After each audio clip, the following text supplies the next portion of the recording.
There are pages in this world that refuse to be read. They sit in silence, year after year, century after century, guarding whatever truths or terrors were inked onto their surfaces by hands long turned to dust. We surround them with glass cases and climate controls, with scholars and scanners and algorithms designed to crack any code ever conceived by the human mind. And still, they keep their secrets. Still, they wait, patient as stone, as if whatever was written there was never meant for us at all, as if the very act of writing was itself a sealing, a locking away, a deliberate burial of knowledge that someone somewhere decided the world should never possess. Tonight, we enter spaces where that silence grows loud enough to hear. We will stand before manuscripts written in languages that do not exist, before tombs sealed for millennia and forbidden to open, before rituals performed in darkness so complete that their participants took the secrets to their graves rather than speak a single word. We will walk through laboratories where the unthinkable was made routine, through government programs that turned citizens into unwitting subjects, through remote places where the dead rise from frozen water with no explanation the living can provide. These are not ghost stories. These are matters of historical record, of carbon dating and soil analysis, and declassified documents and bones that can be touched and tested and still refuse to yield their truth. What connects them is not merely mystery. It is the quality of that mystery, the specific texture of it, the way each of these cases seems to push back against understanding with something that feels almost like intention. Every document, every sealed chamber, every vanished keeper and erased confession and thousand-year oath of silence. Somewhere in each of them is a moment where someone made a choice to write in a cipher no one could break, a choice to seal a chamber and never return, a choice to burn the testimony rather than let the names be known. And in making that choice, they left behind a question that echoes across the centuries, asking us what could possibly be worth hiding this completely, this permanently, this well. The Benecker Rare Book and Manuscript Library at Yale University is a monument to the written word.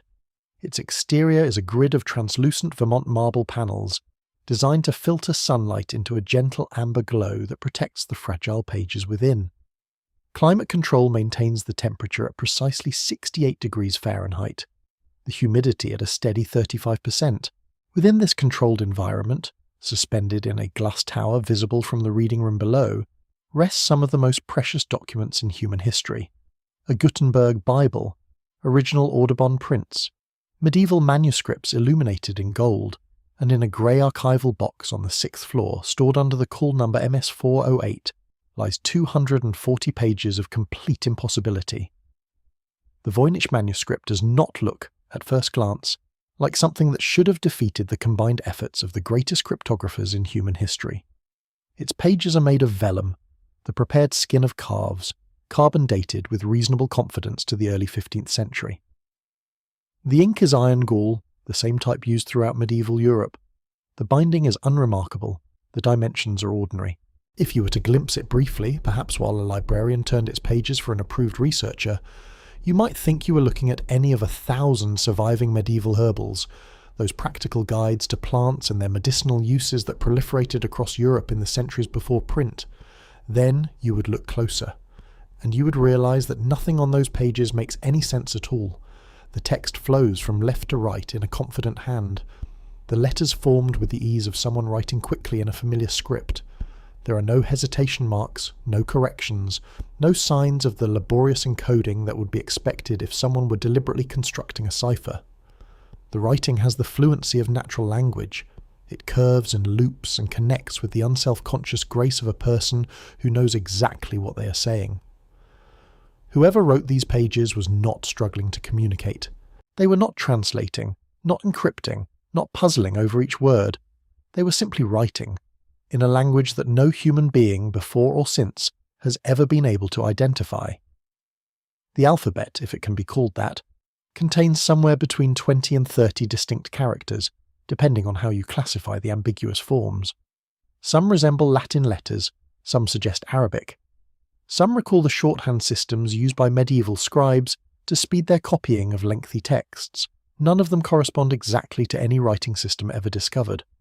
And when researchers analyze the patterns of these characters, counting their frequencies and combinations and distributions, they find something deeply strange.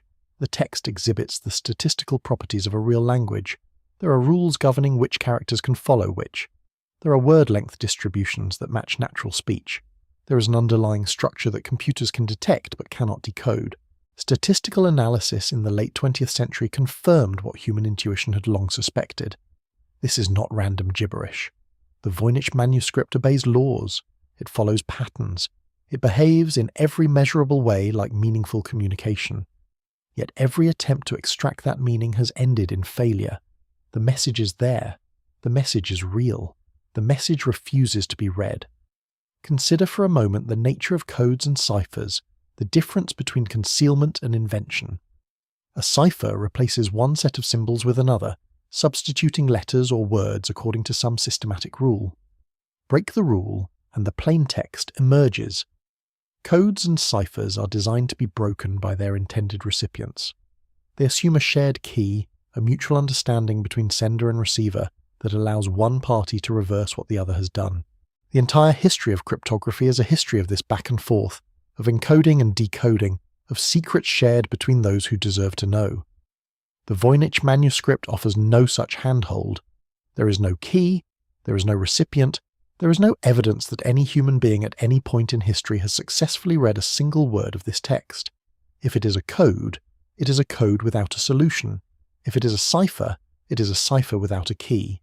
And if it is a language spoken by no one, taught by no one, recorded nowhere else in all the surviving documents of human civilization.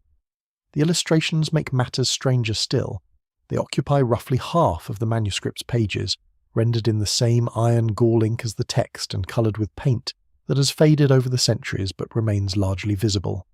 The botanical section, comprising the first portion of the manuscript, depicts plant after plant after plant, roots and stems and leaves and flowers, drawn with what appears to be careful attention to detail. These should be identifiable. Medieval herbals survive by the hundreds, and their plants can be matched with living species, their remedies tested against modern pharmacology. The tradition of botanical illustration stretches back to antiquity. We know what plants look like. We know how artists of the period depicted them. The plants in the Voynich manuscript match nothing. Their roots twist into spirals that resemble no known growth pattern. Their leaves combine features from multiple unrelated species or from no species at all. Their flowers bloom in arrangements that violate the basic geometry of plant morphology. Researchers have spent decades attempting to identify even a single specimen with confidence, matching the illustrations to plants from Europe, from the Middle East, from Asia, from the Americas. A handful of tentative identifications have been proposed. None have achieved consensus. For every scholar who sees a particular species, another sees something entirely different, and a third sees nothing recognizable at all. The pharmaceutical section combines plant imagery with what appear to be containers, perhaps jars or bottles or alchemical vessels. The astrological section depicts circular diagrams containing symbols that resemble zodiac signs, but do not quite match them, surrounded by text that might be labels or might be commentary or might be something else entirely. There are charts and tables and what might be calendars or might be star maps or might be diagrams of processes we cannot guess at. And then there are the women. In the section that scholars have labelled biological or balneological, naked female figures appear by the dozens, standing or sitting or reclining in complex systems of interconnected tubes. Green liquid flows through these tubes, pooling in what might be baths or fonts or vessels of unknown purpose. The women do not seem distressed. Their postures suggest neither torment nor ecstasy, but something more like participation, like willing involvement in whatever process is being depicted. Some appear to be immersed in the green liquid. Some stand beside it. Some hold objects or make gestures whose meanings have never been deciphered. What are we looking at? The possibilities range from the mundane to the fantastic. Medieval medical theory held that bathing could restore the balance of the humours, and public baths were common throughout Europe until plague fears closed them. Perhaps these are instructions for therapeutic bathing, the green liquid representing some herbal infusion thought to cure disease or restore vitality. Perhaps they are allegorical representations of spiritual processes, the women standing in for the soul, the liquid for divine grace or transformative suffering. Perhaps they are something else entirely, something whose frame of reference has been so thoroughly lost that we cannot even guess at its outlines. Every interpretation raises more questions than it answers. Every analysis generates more confusion than clarity. The manuscript has been studied with spectroscopy and multispectral imaging, and carbon dating and radiocarbon analysis. The physical object has yielded its secrets readily. The vellum came from calves that lived in the early 15th century. The ink is consistent with materials available in that period. The binding has been replaced, probably in the 16th century. The pages show water damage and wear consistent with centuries of handling. The text remains utterly opaque. The provenance of the manuscript, the chain of ownership that might tell us where it came from and who created it, is itself shrouded in uncertainty and legend. The first documented owner whose name we know with confidence was Georg Baresch, an alchemist living in Prague in the early 17th century. Baresch believed the manuscript contained Egyptian secrets, and he spent years trying to decode it before his death. He bequeathed it to his friend Johannes Marcus Marci, a physician and scholar who, in 1665 or 1666, sent it to Athanasius Kircher in Rome. Kircher was one of the great polymaths of his age, a Jesuit priest who had worked on hieroglyphics and claimed expertise in languages living and dead. Marci's letter, which survives, asked Kircher to attempt a translation. No reply from Kircher has ever been found. The manuscript vanishes from the historical record for over 2 centuries. It resurfaces in the early 20th century when Wilfrid Voynich, a Polish antiquarian book dealer with a colourful past, including imprisonment by the Russians for revolutionary activities, acquires it from the Jesuits, under circumstances that remain somewhat murky. Voynich believed he had found a Roger Bacon manuscript, based on a letter supposedly found with the codex that linked it to the famous medieval philosopher. He spent the rest of his life seeking a decipherment and died without one. But here is where the story takes on a stranger cast. Before Baresch and Marci and Kircher, before the documented 17th century ownership, tradition holds that the manuscript passed through far more exalted hands. A letter accompanying the book when it reached Kircher claimed that it had been purchased in the 16th century for 600 ducats by Rudolf II, Holy Roman Emperor, King of Bohemia and Hungary, patron of alchemists and astronomers and artists, collector of wonders, ruler of an empire and master of a court famous throughout Europe for its pursuit of forbidden knowledge. 600 ducats was an enormous sum, equivalent to years of salary for a well-paid professional. If Rudolf paid such a price, he was not acquiring a curiosity. He was purchasing something he believed to possess genuine power. Rudolf's court in Prague was, by all accounts, one of the strangest places in Christendom. The emperor surrounded himself with occultists and scryers, with alchemists seeking the philosopher's stone and astronomers mapping the heavens. Tycho Brahe worked there. Johannes Kepler succeeded him. John Dee, the English mathematician and magician, visited with his partner Edward Kelly, who claimed to communicate with angels in a language called Enochian that no living human could speak. The court was a magnet for those who trafficked in secrets, who believed that hidden knowledge could unlock powers beyond the ordinary comprehension of mankind. What would Rudolf have seen in the Voynich manuscript that justified such a price? What did he believe he was buying? We do not know. We cannot know. The manuscript has been studied by some of the greatest codebreakers in history, men and women who cracked ciphers that protected genuine military and diplomatic secrets, and it has defeated every one of them. During World War II, American cryptographers turned their attention to historical puzzles as training exercises. The Voynich manuscript was among the targets. These were the minds that would go on to break Japanese naval codes. They got nowhere. British cryptographers at Bletchley Park, fresh from cracking Enigma, reportedly examined the manuscript. It yielded nothing. In the decades since, computer analysis has been applied with ever-increasing sophistication. Algorithms designed to detect patterns invisible to human perception have combed through every character, every combination, every statistical regularity. They have confirmed that the text is not random. They have confirmed that it exhibits the properties of language. They have confirmed that whatever message lies encoded in those carefully written letters follows rules consistent with meaningful communication, and they have failed, utterly and completely, to tell us what that communication means. Some have proposed that the manuscript is a hoax, an elaborate forgery designed to deceive the collectors who traded in rare books and ancient secrets. This theory has attractive features. It would explain the impossibility of decipherment. There is no code because there is no message, just meaningless symbols arranged to look meaningful. It would explain the strange illustrations.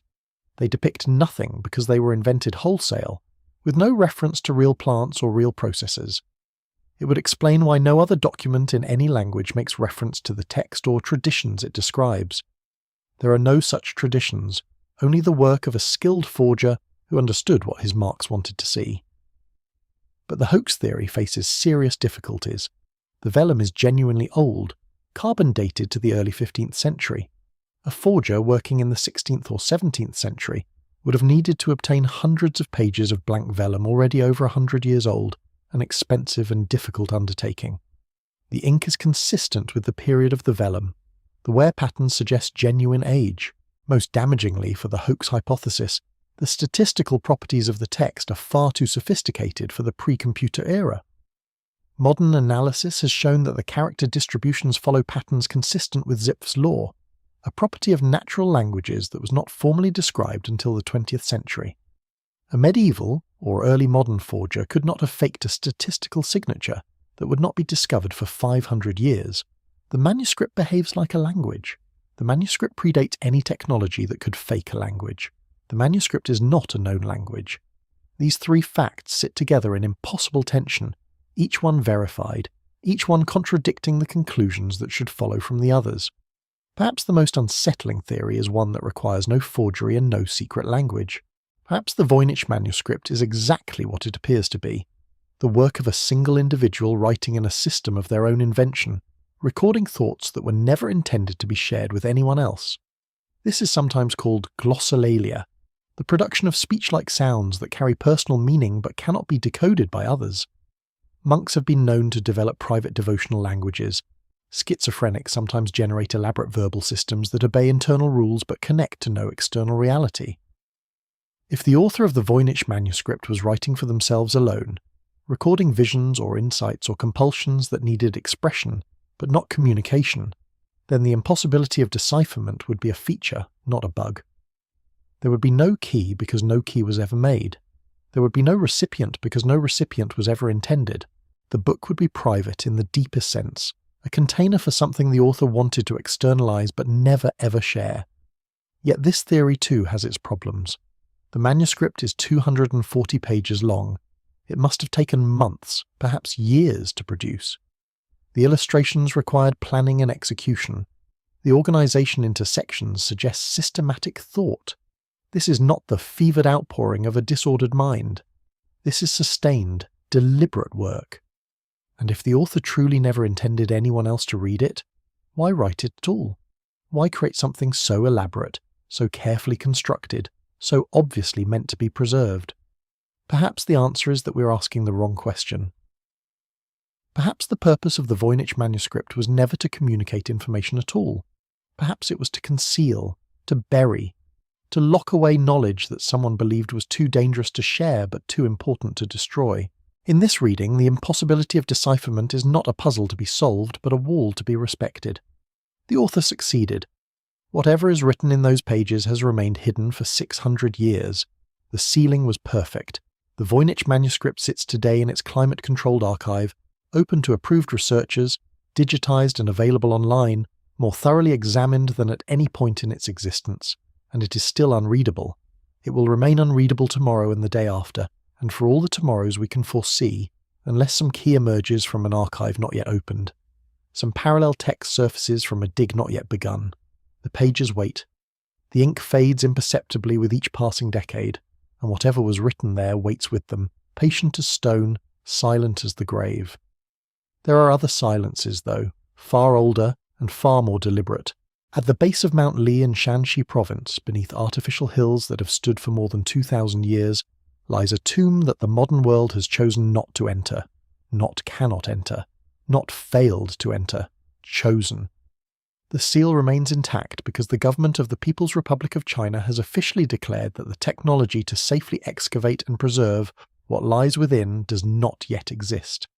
And so the first emperor of unified China remains where he has been since the year 210 BCE, surrounded by whatever treasures and terrors were buried with him, waiting in darkness for a day that may never come. The world knows his guardians. The Terracotta Army has become one of the most famous archaeological discoveries of the 20th century. an underground legion of life-sized ceramic warriors standing in military formation in the pits surrounding the tomb complex. There are roughly 8,000 of them. Cavalry and infantry, archers and charioteers, generals with elaborate armour and foot soldiers with simpler gear. Each face is unique, each expression individual, each figure painted in colours that largely flaked away upon exposure to air. When farmers drilling a well in 1974 first broke into the pits, they found an army that had been standing ready for battle in the darkness beneath their fields for 22 centuries. But the warriors are not the tomb. The warriors are the perimeter. The warriors are the fence around the garden, the moat around the castle, the outer defence before the real prize, and the real prize has never been touched. The tomb mound itself rises from the plain, an artificial mountain nearly 200 feet high and over a mile in circumference. It does not look like a tomb. It looks like a natural hill covered in vegetation, shaped by centuries of erosion. But satellite imaging and ground-penetrating radar have revealed what lies beneath. A massive underground palace complex, the central burial chamber of Qin Shi Huang, the man who first unified the warring states of China into a single empire, who standardized writing and currency and weights and measures, who built the Great Wall and burned books and buried scholars alive, who pursued immortality with the obsession of a man who had conquered everything else and could not bear the thought of losing. The ancient historian Sima Qian, writing roughly a century after the emperor's death, described the tomb in terms that historians long dismissed as legend. The burial chamber, Sima Qian wrote, was filled with models of palaces and towers and all the wonders of the empire. Artisans created rivers and seas of mercury, mechanically circulated to flow forever through the miniature landscape. The ceiling was studded with pearls representing the stars and constellations of the heavens. Crossbows were rigged to fire automatically at anyone who breached the entrance. The workers who completed the innermost chambers were sealed inside to prevent them from revealing its secrets. The tomb was designed not merely to house the dead, but to recreate the world in miniature, an underground empire where the emperor could rule for all eternity.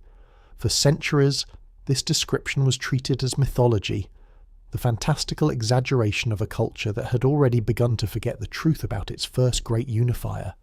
Mercury rivers, automatic crossbows, star maps in pearls.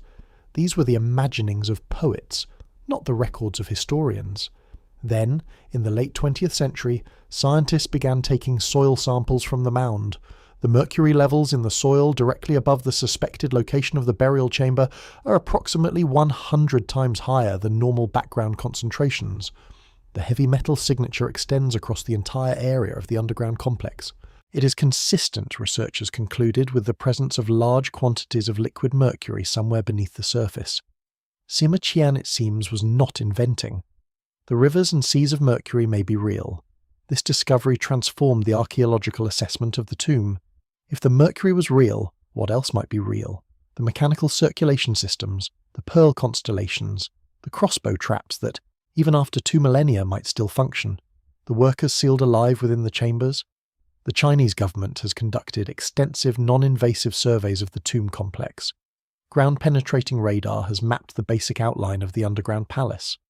Remote sensing has identified what appear to be multiple chambers, corridors, perhaps staircases descending into the earth. The data suggests a structure far more elaborate than the outer pits that held the terracotta army.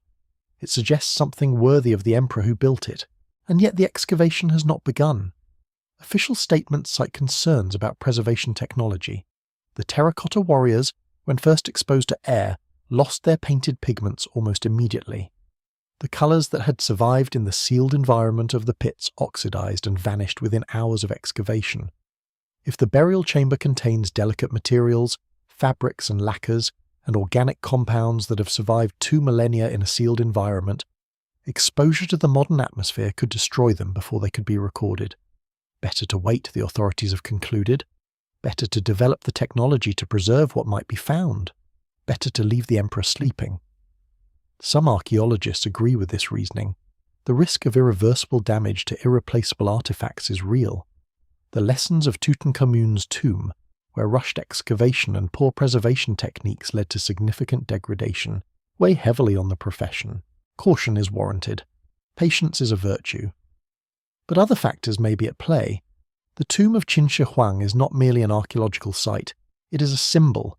The first emperor unified China by conquest, crushing the independent kingdoms that had warred for centuries and forging them into a single nation under a single ruler. His methods were brutal. He standardized weights and measures by executing those who clung to the old systems. He burned books that did not conform to his ideology. He buried Confucian scholars alive for the crime of independent thought. He drove hundreds of thousands of forced laborers to early deaths, building his walls and his roads and his tomb. His legacy is contested. To some, he is the founder of Chinese civilization, the great unifier who made the nation possible. To others, he is a tyrant whose crimes against his own people can never be forgiven. What would it mean to open his tomb? What would it mean to display his treasures? What would it mean to reveal, one way or another, whether his immortality project succeeded in any sense? Whether the underground world he built has survived the millennia he designed it to survive? Some questions, perhaps, are easier to leave unanswered. Some doors are easier to leave closed. The mercury remains in the soil. The chamber remains sealed. The emperor, if his remains have survived, lies surrounded by whatever treasures and terrors he commanded to be buried with him. The automatic crossbows, if they exist, remain cocked. The rivers, if they flow, flow still. The stars, if they shine, shine in permanent darkness. Modern archaeology is a patient discipline. It measures its timescales in generations, not years. The tomb has been sealed for 22 centuries. It can remain sealed for a few more decades while technology advances, while politics shift, while the questions about what should be done with what lies within gradually resolve themselves. There is no urgency. The dead are not going anywhere. But those who study the site, who have walked the mound and examined the soil samples and reviewed the radar imaging, speak of a particular quality to the silence there. The terracotta army stands ready in its pits, tourists streaming past with cameras and phones and exclamations of wonder. The gift shops sell miniature warriors and books about the discovery and replica crossbow triggers in souvenir cases. The surface of the complex has been thoroughly commercialized, made safe and accessible and comprehensible, and beneath it all, untouched, the real tomb waits. What was the emperor afraid of? What drove a man who had conquered the known world to spend the resources of an empire building himself a world underground? What did he believe would happen after death that required such elaborate preparation, such incredible expense, such permanent security? The crossbow traps were not designed to protect treasures. They were designed to protect the emperor himself, to ensure that no one could reach him, disturb him, interfere with whatever process he believed death would initiate. Perhaps he feared the ghosts of those he had killed, the scholars buried alive, the workers sealed in the tomb, the soldiers of the vanquished states. Perhaps he believed they would come for him in the afterlife and needed an army to hold them back. Perhaps he believed something else entirely. The tomb remains sealed. The mercury remains in the soil. The questions remain unanswered. And somewhere in the darkness beneath the artificial mountain, the first emperor of China lies in whatever state his preparations have preserved, surrounded by rivers that may still flow and stars that may still shine and defences that may still function, waiting for an intrusion that may never come. The silence of sealed things is one kind of silence. The silence of destroyed records is another. In 17th century France, in the glittering court of the Sun King, Louis XIV presided over an empire of secrets. His palace at Versailles was a machine for surveillance and control, a gilded cage where the nobility of France performed their rituals of precedence and power, under the constant gaze of the monarch. Nothing happened at Versailles without the king's knowledge. No alliance formed, no lover was taken, no favour was granted without word reaching the royal ear. Louis XIV knew everything about everyone in his court, or so he believed. In 1679, a fortune-teller named Catherine Monvoisin was arrested in Paris. She was known to her clients as La Voisine, the neighbour, a respectably dressed widow who operated out of a house in the Villeneuve-sur-Gravois and offered a range of services to the wealthy of Paris: palm readings and horoscopes, love potions and fertility remedies, assistance with unwanted pregnancies, and for those with the means and the need, something more permanent. La Voisine, it emerged, was at the centre of a network that had been operating for years, perhaps decades. She employed a staff of alchemists and apothecaries, herbalists and abortionists, priests and sorcerers. She knew recipes for poisons that left no trace, that mimicked natural illness, that worked slowly enough to deflect suspicion. She knew rituals that could bind a lover, or drive away a rival, or curse an enemy to madness and death. She had clients among the highest nobility of France, women whose husbands stood in the way of their happiness, and men whose business partners had become inconvenient. The arrests spread. Investigators followed the threads of testimony from client to supplier to accomplice. The network was enormous.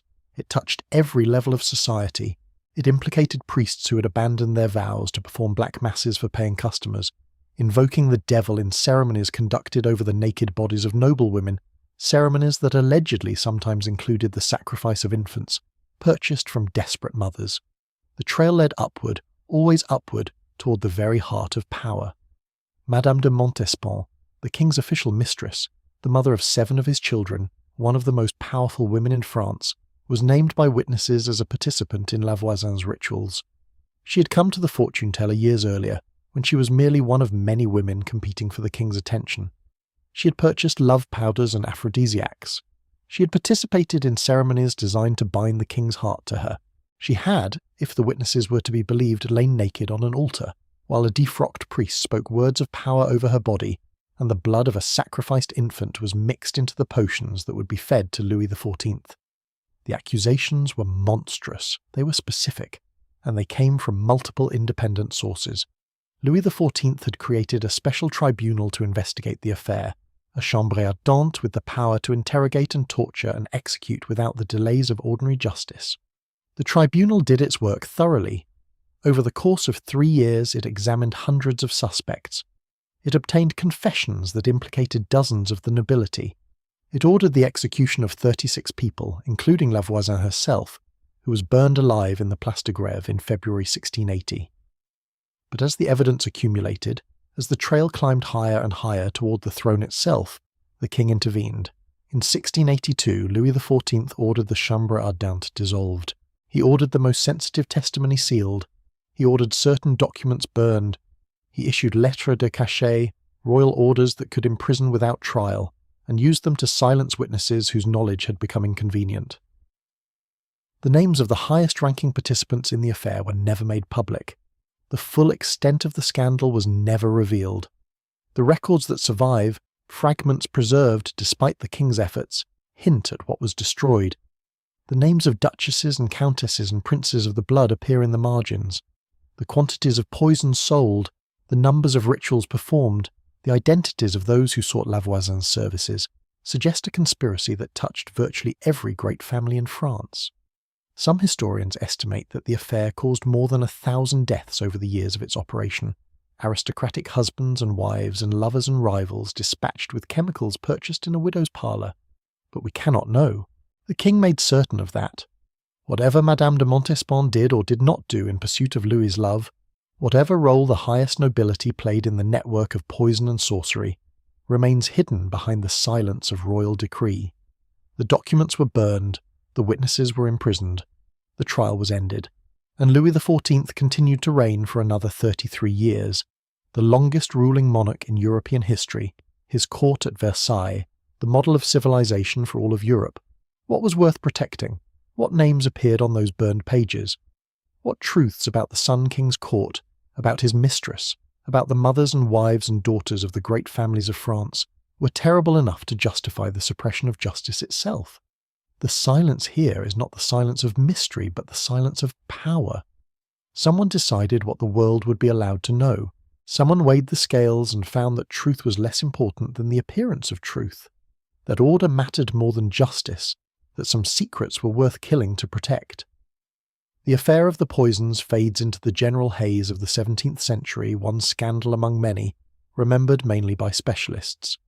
But its shape remains, a void where knowledge should be, a darkness at the heart of the age of reason. The king burned the papers. The king closed the court. The king ensured that whatever happened in those rituals, whatever was invoked in those ceremonies, whatever was sacrificed on those altars, would never be fully known. Perhaps he was protecting his mistress. Perhaps he was protecting himself. Perhaps he was protecting something else entirely, some truth about the nature of his court or his religion, or his power that could not survive exposure to the light. The burned pages do not speak. The imprisoned witnesses took their knowledge to their graves. The surviving records circle the void, hinting at its shape but never revealing its contents. And in that silence, in that deliberate erasure, something waits. Not the ghost of La Voisin or the shade of a sacrificed child. Something more fundamental. A question about what else has been erased, what other truths have been burned, what other silences have been imposed by power protecting itself. The past is not a fixed thing. It can be altered, revised, suppressed, forgotten. The documents can be destroyed. The witnesses can be silenced. The truth can be made to vanish as thoroughly as if it had never existed at all. What else has vanished? What else lies behind the silences of history, the gaps in the record, the convenient losses and accidental destructions that pepper the archives of every nation and every age? We turn the pages of what survives and try to read what was written there. But the pages that were burned, the testimony that was sealed, the chambers that were never opened, these too are part of the record. These too tell us something about what the past contained. Their very absence is a kind of presence, a shadow that falls across everything we think we know. The Voynich Manuscript waits in its archive, unreadable. The tomb of Qin Shi Huang waits beneath its mountain, unopened. The records of the affair of the poisons wait in whatever oblivion consumes destroyed documents, their secrets preserved nowhere except in the fact that they were destroyed at all, and we wait with them, asking our questions into the silence, knowing that some silences are not meant to be broken, suspecting that the most important truths are often the ones that someone somewhere decided we should never be allowed to know. The year is 1936. In the flat, frozen expanse of Manchuria, far from the eyes of the international community, far from journalists or diplomats or any witness that might carry word back to the wider world, a complex of buildings rises from the earth. It is designated officially as the Epidemic Prevention and Water Purification Department of the Kwantung Army. The local Chinese know it by a different name. They call it the place where people go and never return. Within its walls, behind its fences, inside its laboratories, and operating theatres and holding cells, something is being conducted that defies the language of atrocity. Something that would make the experiments of Nazi doctors seem almost comprehensible by comparison, because at least those horrors had the excuse of ideology, of twisted racial theory, of the delusion that suffering serves some greater purpose. What happens in Unit 731 has no such excuse. It is conducted with the cold precision of scientific inquiry, the careful documentation of researchers who believe they are doing important work, the bureaucratic efficiency of men who keep meticulous records because the data might prove useful someday. The test subjects are not called prisoners or victims or human beings. They are called maruta. The word means logs, lumber, raw material to be processed and consumed and discarded when its usefulness is exhausted. The commander of this facility is a man named Shiro Ishii. He is brilliant, ambitious, connected to the highest levels of Japanese military and political leadership. He has convinced his superiors that biological warfare represents the future of military strategy, that the nation that masters the weaponization of disease will possess an advantage that no conventional army can overcome. And he has convinced them that the only way to develop such weapons effectively is through human experimentation on a scale never before attempted. Animal models are insufficient. Laboratory simulations cannot capture the reality of how pathogens interact with living human physiology. To create weapons that kill effectively, one must study how human beings actually die, and so the logs arrive. Chinese civilians kidnapped from surrounding villages, Korean prisoners swept up in the colonial administration's security apparatus, Russian captives taken in border skirmishes, Allied prisoners of war whose governments will spend years after the conflict trying to determine what happened to their missing soldiers. They arrive at the gates of the complex and they do not leave, not alive, not intact, not as anything recognizable as human remains. The experiments are conducted with a thoroughness that speaks to their scientific pretensions. Test subjects are deliberately infected with bubonic plague, then dissected while still alive to observe the progression of the disease through their organs in real time. Anesthesia is considered an unnecessary variable, a factor that might contaminate the purity of the data. The subjects are strapped to tables and cut open while fully conscious, their screams echoing through corridors where other prisoners wait in their cells, knowing that their turn will come. Researchers remove organs one by one, weighing them, measuring them, documenting the exact state of decay and infection. Limbs are amputated to study blood loss. Extremities are frozen and thawed repeatedly to develop treatments for frostbite, a practical concern for armies operating in Manchurian winters.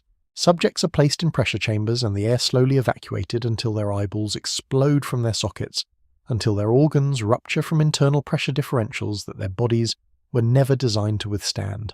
All of this is written down. All of this is photographed and filed and cross-referenced with previous experiments. The bureaucracy of horror maintains its records with the same care that any research institution would apply to its archives. But the work does not stay confined within the walls of the complex. Ishii and his colleagues are developing weapons, and weapons must be tested under field conditions. Entire villages are selected for what the researchers call special deliveries. Wells are contaminated with cholera. Food supplies are infected with typhoid. Ceramic bombs filled with plague-infected fleas are dropped from aircraft to observe how the disease spreads through an unprepared civilian population. The researchers follow behind, taking samples, counting corpses, refining their delivery mechanisms for the next test. Conservative estimates suggest that the biological warfare program kills between 3,000 and 12,000 people in these field trials alone. Some historians believe the actual number is far higher, perhaps 10 times higher, the deaths simply absorbed into the general chaos and suffering of the wartime China, indistinguishable from the millions who died of other causes during the Japanese occupation. The logs do not keep records of their own consumption. Their deaths are data points, not tragedies. Their suffering is experimental outcome, not human experience. How was this possible? How could thousands of men participate in such a program, conduct such experiments, document such atrocities, and maintain the psychological equilibrium necessary to continue day after day, year after year? The answer lies partly in the same mechanisms that enabled atrocity throughout the war: the dehumanization of the enemy, the pressures of military discipline, the gradual normalization of the unthinkable. But Unit 731 possessed something additional, something that set it apart from the chaotic violence of the battlefield or the industrial murder of the concentration camps. It possessed the veneer of science. The men who cut open living human beings believed they were conducting research. They published papers, they held conferences, they debated methodology and statistical significance and experimental design as if their work belonged to the same category as any other medical inquiry. The language of science provided a frame that contained the horror, that transformed torture into procedure, murder into data collection, the white coats and laboratory equipment, the careful record-keeping and peer review. All of it created a cognitive buffer between the men who did these things and the reality of what they were doing. They were not monsters. They were researchers. They were not committing crimes against humanity. They were advancing the frontiers of knowledge. The war ends in August 1945. The atomic bombs fall on Hiroshima and Nagasaki, and Japan surrenders, and the machinery of occupation begins to grind into motion. American forces sweep across the defeated nation, cataloguing military assets, identifying war criminals, preparing for the tribunals that will follow. And then something happens that defies the moral logic of the moment. The men of Unit 731 do not face justice. They are not prosecuted at the Tokyo War Crimes Tribunal, alongside the generals and politicians who planned and executed the war. Shiraishi is not hanged as his Nazi counterparts were hanged at Nuremberg. Instead, a deal is struck. The Americans want the data. 20 years of human experimentation, of carefully documented atrocity, of research that could never be conducted by any ethical standard, all of it represents a resource too valuable to destroy. The Cold War is beginning. The Soviet Union is emerging as the new adversary, and the United States, whatever its public commitment to justice and human rights, decides that the knowledge extracted from suffering is worth more than the principle of accountability. The researchers are granted immunity, their crimes are classified, their data is transferred to American military and intelligence agencies, and the men who conducted vivisection on conscious human beings go home to Japan to resume their lives. What follows is a silence so complete that it becomes its own kind of atrocity. For decades, the Japanese government denies that Unit 731 ever existed. Textbooks make no mention of biological warfare experiments. The surviving researchers do not speak of their work, bound by the same secrecy that protected them from prosecution. Some of them become prominent figures in post-war Japan. They found pharmaceutical companies, hold university positions, receive honours and accolades for their contributions to medical science. The knowledge extracted from the logs is laundered through the mechanisms of academic respectability, its origins forgotten or deliberately obscured. The victims have no names, no monuments, no recognition. Their suffering exists only in classified files and the fading memories of those who inflicted it. Why does this matter? Why return to these horrors decades later, when the perpetrators have mostly died and the witnesses are fading, and the geopolitical calculations that drove the cover-up have long since ceased to be relevant? Because the silence itself tells us something about how atrocity functions, about the mechanisms by which the worst of human behaviour becomes invisible, acceptable, forgettable. The men of Unit 731 were not punished because their knowledge was deemed useful. Their victims were not commemorated because their suffering served no national narrative. The truth was suppressed because the truth was inconvenient, because acknowledging it would have complicated the alliances and arrangements that shaped the post-war world. And in that suppression, in that deliberate forgetting, something is revealed about the relationship between power and morality, about the calculations that determine which truths will be told and which will be buried. The logs were consumed, the data was extracted. The research continued under different names in different laboratories in different countries, and the silence settled over everything like snow over a mass grave, covering the evidence but not erasing it, preserving it in cold storage for those who choose to look. The American role in this cover-up cannot be examined without discomfort. The same nation that prosecuted Nazi doctors at Nuremberg, that established the principle that following orders was no defense against charges of crimes against humanity, that positioned itself as the moral arbiter of the post-war world, this same nation made a calculated decision that data was worth more than justice. What does that tell us? What does it reveal about the limits of moral principle when national interest is at stake? The scientists who worked in American biological warfare programs after the war had access to research that could have been conducted nowhere else by any ethical means. They used it. They built upon it. They incorporated knowledge extracted from torture and murder into the foundations of their own work. The chain of complicity extends further than the original perpetrators, implicating institutions and governments that considered themselves above such compromises. The silence serves everyone. It protects Japan from confronting the darkest chapter of its military history. It protects America from confronting the Faustian bargains struck in the first years of the Cold War. It protects the entire framework of post-war international order from the uncomfortable recognition that justice is contingent, that morality is negotiable, that some crimes are simply too useful to punish. We turn from this darkness with something other than understanding. The experiments of Unit 731 cannot be explained in ways that make them comprehensible, cannot be integrated into any framework that preserves faith in human nature or scientific progress or the efficacy of international law. They remain what they were, a void in the fabric of acceptable history, a wound that has never healed because it has never been properly acknowledged. The logs have no graves. Their names appear on no memorials. The men who killed them received honours and lived long lives and died peacefully in their beds. And somewhere in classified archives, somewhere in the foundations of pharmaceutical research and military planning and medical knowledge, the data persists.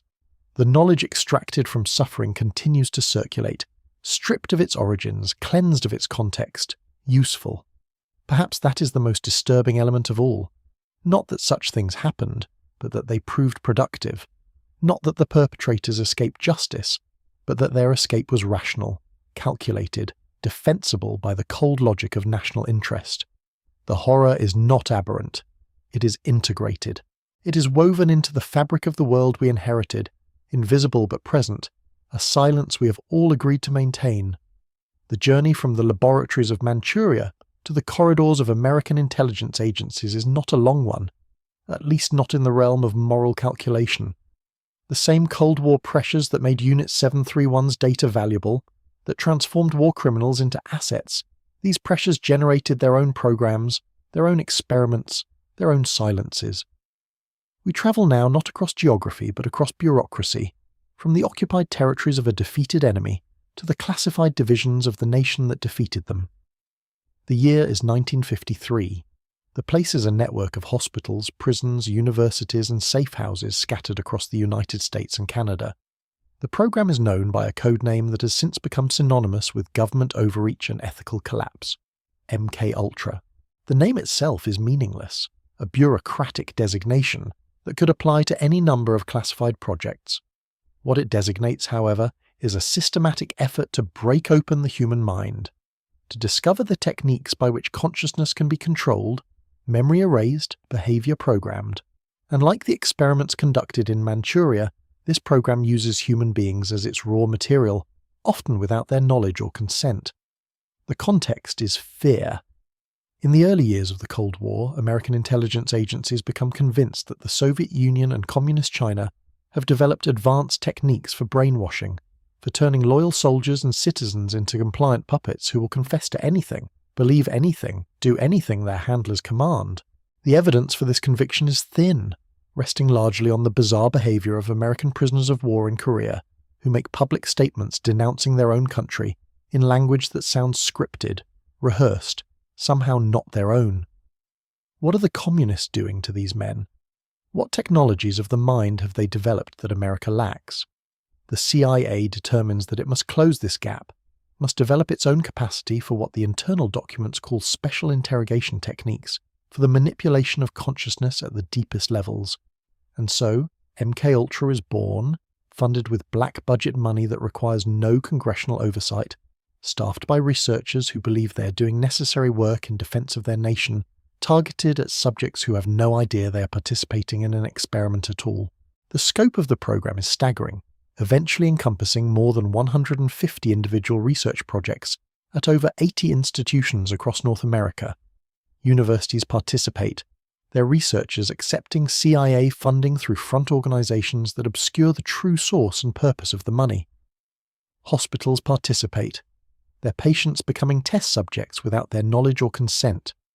Prisons participate, their inmates offered reduced sentences in exchange for volunteering for studies whose true nature is concealed. And beneath all of this documented activity lies a substrate of operations so classified that even the program's own administrators may not have known their full extent. Operations conducted in safe houses and black sites, on foreign soil, against prisoners and targets whose identities were never recorded and whose fates were never tracked. The central obsession is LSD.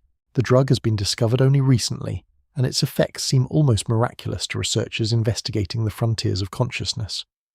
A few micrograms can dissolve the normal structures of perception, can generate experiences of profound insight or abject terror, can make the boundary between self and world seem permeable in ways that defy ordinary understanding.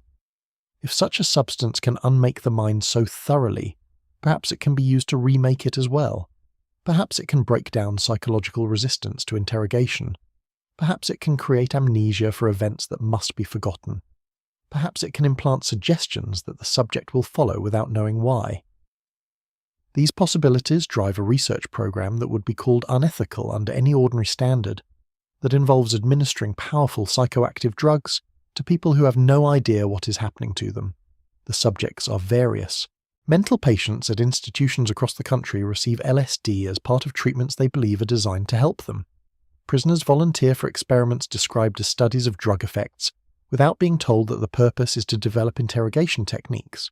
But the most disturbing operations occur in the safe houses, the CIA-run facilities where the boundaries between research and intelligence operations dissolve entirely. In San Francisco and New York, the agency establishes what it calls Operation Midnight Climax, a network of brothels where prostitutes lure clients who are then dosed with LSD without their knowledge, while agents watch through one-way mirrors, documenting the effects for purposes that are never clearly articulated in the surviving records. These are not prisoners or patients or anyone who might be said to have any connection, however tenuous, to national security concerns. They are ordinary citizens, chosen essentially at random, their minds broken open for the observation of government agents who have no warrant, no authorization, no legal framework whatsoever for what they are doing. The men who stumble out of those rooms, confused and terrified and unsure whether what they experienced was real, have no recourse. They do not know they have been drugged. They do not know who drugged them. They do not know that their most vulnerable moments were watched and recorded and filed away in archives that they will never be allowed to see. In Montreal, the program takes a form even more disturbing. A psychiatrist named Ewan Cameron, operating at McGill University's Allen Memorial Institute with CIA funding, develops a technique he calls psychic driving. His theory is that mental illness can be cured by erasing the patient's existing mental patterns and building new ones from scratch, a kind of psychological blank slate achieved through aggressive intervention. His methods involve keeping patients in drug-induced comas for weeks at a time, playing looped audio messages through speakers beneath their pillows for up to 20 hours a day, administering massive doses of electroconvulsive therapy far beyond anything considered safe by contemporary standards. The subjects are people who came to the institute seeking help for depression or anxiety or other ordinary psychiatric complaints. They leave, when they leave at all, with their memories erased, their personalities shattered, their lives effectively destroyed. Some cannot remember their own children. Some cannot remember their own names. And all of this is funded by the American intelligence community, conducted under the cover of legitimate medical research, justified by the imperative of national security. What were they looking for? What did they think they would find at the bottom of the human mind, beneath the layers of personality and memory and identity that make each person who they are?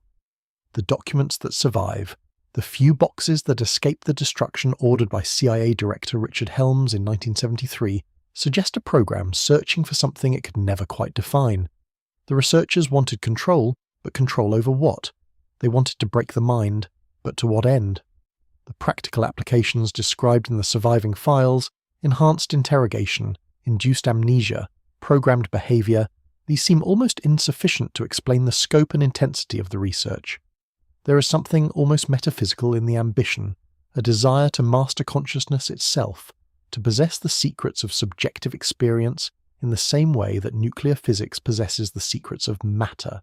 And like the physicists who built the atomic bomb, the researchers of MK Ultra seem to have believed that knowledge was neutral, that the same techniques that could be used for control could also be used for liberation, that understanding the mechanisms of the mind would ultimately benefit humanity regardless of the methods used to achieve that understanding. The program officially ends in 1973, terminated in the wake of congressional investigations that expose only a fraction of what occurred. Most of the records are destroyed on Helms's order, shredded and burned in a systematic effort to prevent the full scope of the activities from ever being known. What survives represents a tiny fragment of the total documentation, 20,000 pages out of what may have been millions, preserved only because they were misfiled in the wrong archive and overlooked by the destruction order. These fragments are enough to establish that the program existed, that the experiments occurred, that the government of the United States deliberately broke open the minds of its own citizens for purposes that were never clearly articulated and objectives that were never clearly achieved. But they are not enough to tell us what else happened, what other operations were conducted, what other subjects were used, what other institutions were involved. The destruction of the records is itself a kind of violence, an erasure of memory that mirrors the erasure inflicted on Cameron's patients, a deliberate creation of amnesia at the institutional level. And here the connections begin to emerge, the threads that link these disparate horrors into something like a pattern.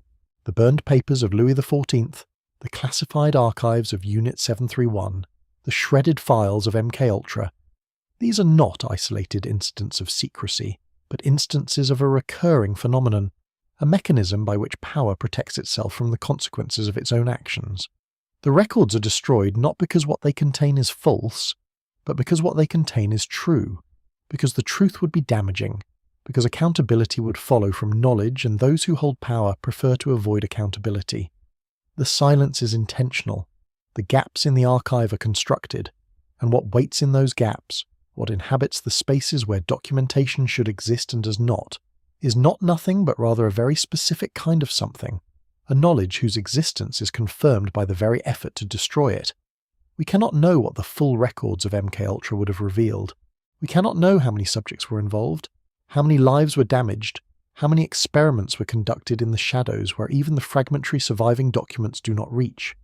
We know only that someone decided we should not know, that the usual mechanisms of oversight and accountability were deliberately circumvented, that crimes were committed and then erased from the official record through an act of institutional will.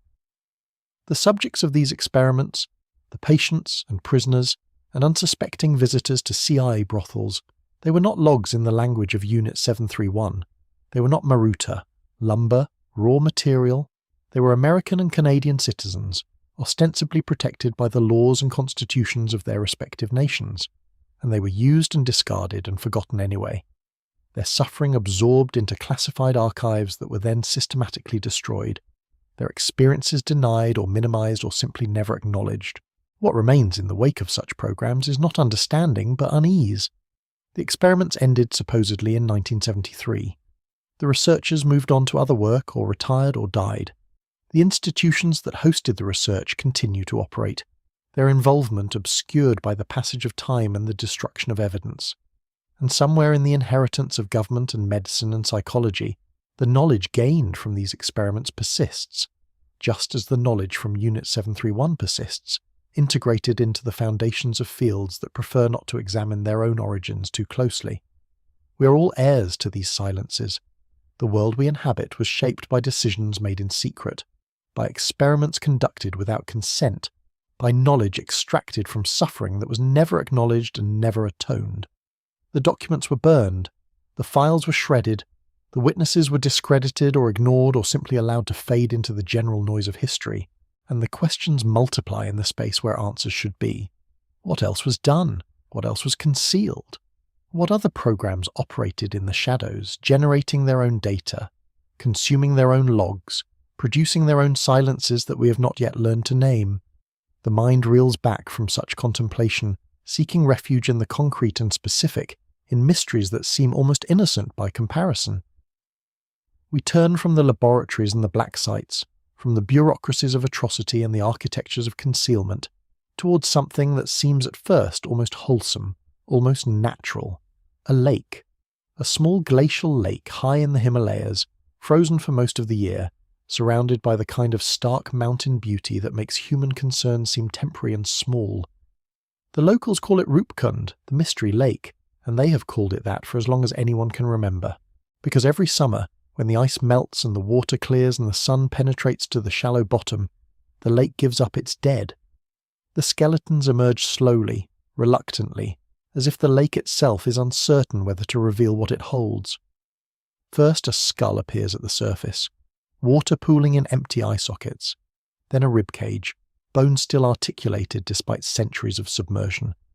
Then another skull, and soon the entire shallow basin seems carpeted with human remains, hundreds of them, perhaps as many as 800, a congregation of the dead assembled at the roof of the world for reasons no living person has ever fully understood. Rupkund sits at roughly 16,000 feet above sea level, cradled in a depression beneath the peaks of Trisul and Nanda Gunti in the Indian state of Uttarakhand. To reach it requires days of trekking through some of the most challenging terrain on Earth, ascending through forests of oak and rhododendron, crossing alpine meadows where shepherds still bring their flocks in summer, finally climbing above the tree line into a landscape of rock and ice and silence. The air grows thin, the temperature drops. The sky takes on that particular deep blue that only exists at extreme altitude, a blue so saturated it seems almost purple, almost black. And there, nestled between ridges of grey stone, the lake waits, roughly 200 feet in diameter, shallow enough that in clear conditions you can see straight to the bottom. In winter, it freezes solid. In summer, it thaws. And when it thaws, the bones rise. The first documented encounter with the Rupkund skeletons came in 1942, when a British forest ranger named H.K. Mathwal stumbled upon the site during a routine patrol. The discovery was unsettling enough to warrant official attention, but the timing could not have been worse. The Second World War was at its height. Japanese forces had invaded Burma and were threatening the eastern frontiers of British India. The colonial administration had more pressing concerns than a remote deposit of ancient bones, and the mystery of Rupkund was filed away, a curiosity to be investigated when circumstances permitted. Circumstances, as it happened, did not permit for quite some time.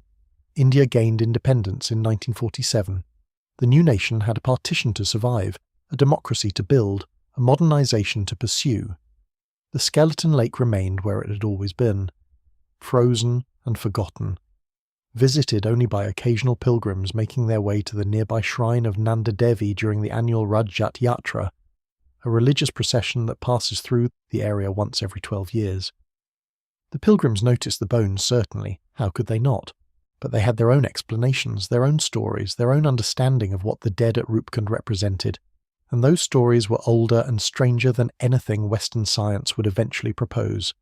The local legend is precise in its details. Long ago, so the story goes, a king of Kanauj decided to make the pilgrimage to Nanda Devi's shrine with his pregnant queen. Despite warnings from his advisors, he insisted on travelling in grand style, with a retinue of attendants and musicians and dancers, transforming what should have been a humble act of devotion into something closer to a royal procession. The goddess Nanda Devi, watching from her mountain throne, was not amused. As the party crossed the high pass near Rupkund, she sent down her wrath in the form of a terrible storm, hailstones the size of cricket balls plummeting from a suddenly darkened sky, striking the travellers down where they stood.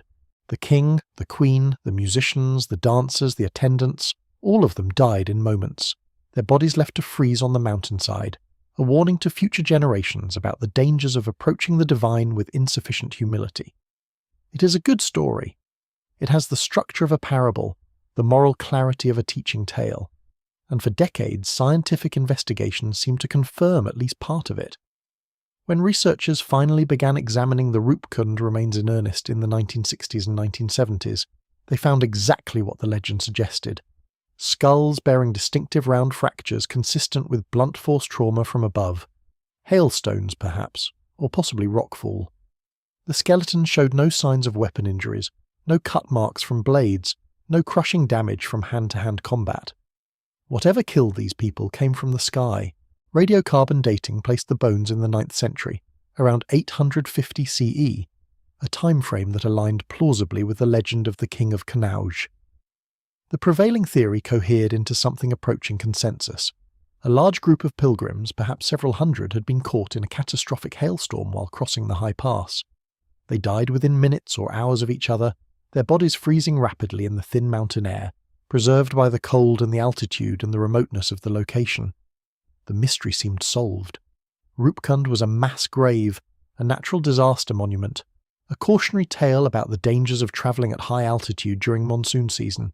Tragic, certainly, but explicable, understandable. The kind of event that could happen to anyone foolish enough to challenge the mountains during the wrong weather. Then the DNA analysis arrived, and everything changed. In 2019, an international team of geneticists published the results of the most comprehensive study ever conducted on the Rupkund remains. They extracted and sequenced DNA from 38 of the skeletons, expecting to confirm what everyone assumed they already knew: a single population, a single event, a single moment of catastrophe frozen in time for 1200 years.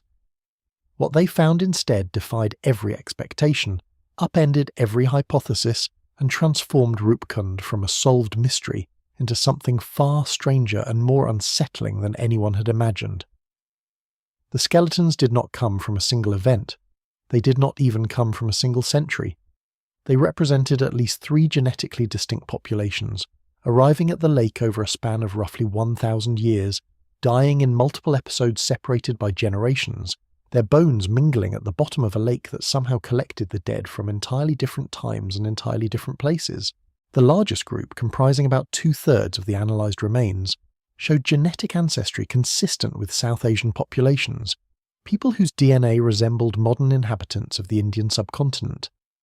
These individuals dated to roughly 800 CE, more or less in line with the traditional estimates.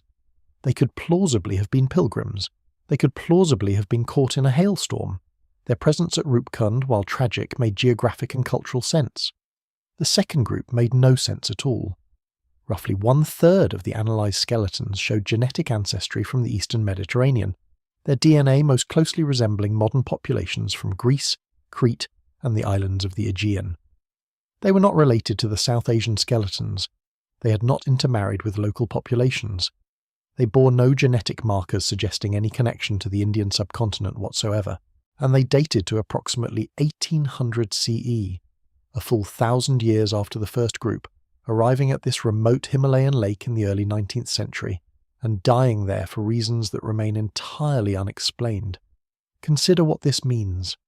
Sometime around 1800, possibly during the Napoleonic Wars, possibly during the Greek struggle for independence, a group of people from the Eastern Mediterranean travelled to the opposite end of the known world, trekked for days through some of the most inhospitable terrain on the planet, ascended to an altitude where the air itself becomes a challenge, and died at a small glacial lake in the Indian Himalayas. Why? How? What conceivable purpose could have brought them there? What knowledge or belief or desperation drove them across continents and up the frozen slopes to this particular spot at the roof of the world? The researchers found no satisfying answers. The Mediterranean individuals showed the same blunt force trauma to their skulls as the South Asian skeletons, the same distinctive round fractures consistent with objects falling from above. They too, it seemed, had died in some kind of catastrophic event, possibly another hailstorm, possibly rockfall, possibly something else entirely. But the coincidence strains credulity. The same mode of death, at the same remote lake, affecting populations separated by 1,000 years and several thousand miles of geography. Either Rupkund is extraordinarily unlucky, a place where large groups of people happen to die in identical ways across the centuries, or something about this location draws people to their deaths, something that has been operating for far longer than any single event can explain. There were other findings, equally disturbing in their implications. The South Asian skeletons themselves came from at least 2 genetically distinct groups, people who had travelled to Rupkund from different regions of the subcontinent. They were not a single family or a single village, but multiple groups, possibly arriving at different times even within the same general period. Their diets, reconstructed through isotope analysis, varied significantly, suggesting they came from different ecological zones and ate different foods. They were not, in other words, a homogeneous party of pilgrims. They were a collection of individuals and small groups, converging on Rupkund from multiple points of origin, dying there in what may have been multiple episodes compressed into a relatively short span of time. And the Mediterranean skeletons were not alone either. The 2019 study identified at least one individual whose genetic ancestry pointed towards Southeast Asia, another puzzle piece that fit nowhere in the emerging picture. Southeast Asian ancestry in 19th century Himalayan bone deposits, Mediterranean ancestry in 19th century Himalayan bone deposits, South Asian ancestry from multiple regions in 9th century deposits. Multiple deaths, multiple populations, multiple centuries, all ending at the same small lake at 16,000 feet, all bearing the same mysterious skull fractures, all mixed together in a jumbled ossuary that seems almost deliberately confusing, as if the mountain itself is playing games with anyone who tries to understand what happened here. The local legend, that beautiful parable about divine wrath and the dangers of hubris, cannot accommodate these findings. The king of Kanauj did not travel with a retinue of Greeks. The pilgrims of the 9th century did not include visitors from Mediterranean islands. Whatever story explains Rupkund must account for its impossible diversity, its temporal depth, its persistent lethality across centuries of human history. Some researchers have suggested that the lake sits along an ancient trade route, a path that was used for centuries by travellers moving between the Indian plains and the Tibetan plateau. If true, then multiple groups might have passed through over time, and some of them might have died there, their bodies accumulating in a kind of geographic death trap. But the altitude and the remoteness make this hypothesis difficult to sustain. Rupkund is not on the way to anywhere. It sits in a high mountain basin accessible only through significant effort, far from any obvious trade corridor, unsuitable for habitation or agriculture or any practical economic activity. People who went to Rupkund went there deliberately, with purpose, for reasons that mattered enough to justify the extraordinary difficulty of the journey. The pilgrimage theory holds more weight for the South Asian remains. The Rajjat Yatra, the religious procession to Nanda Devi's shrine, still passes through the area today.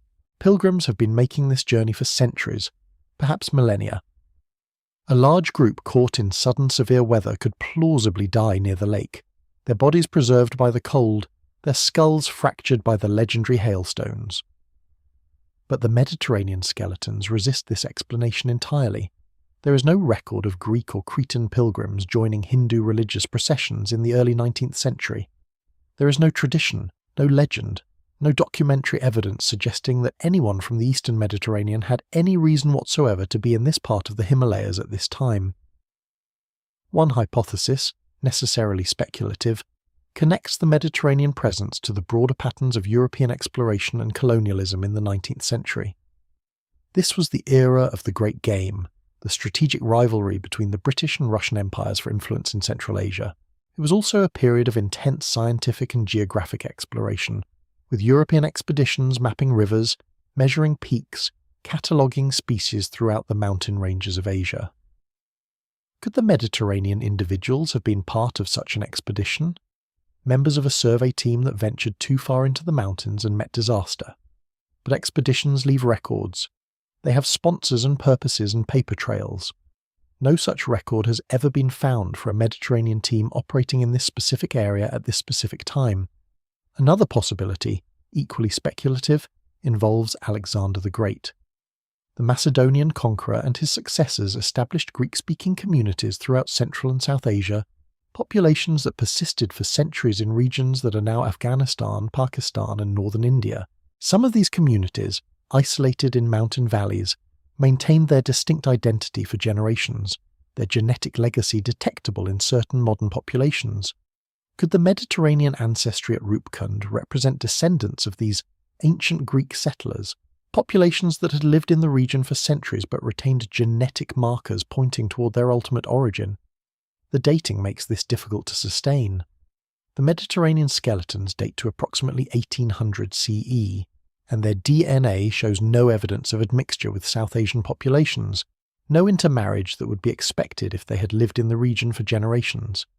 They seem, genetically, like relatively recent arrivals from the Mediterranean itself, not descendants of long-established communities. What then drew them here?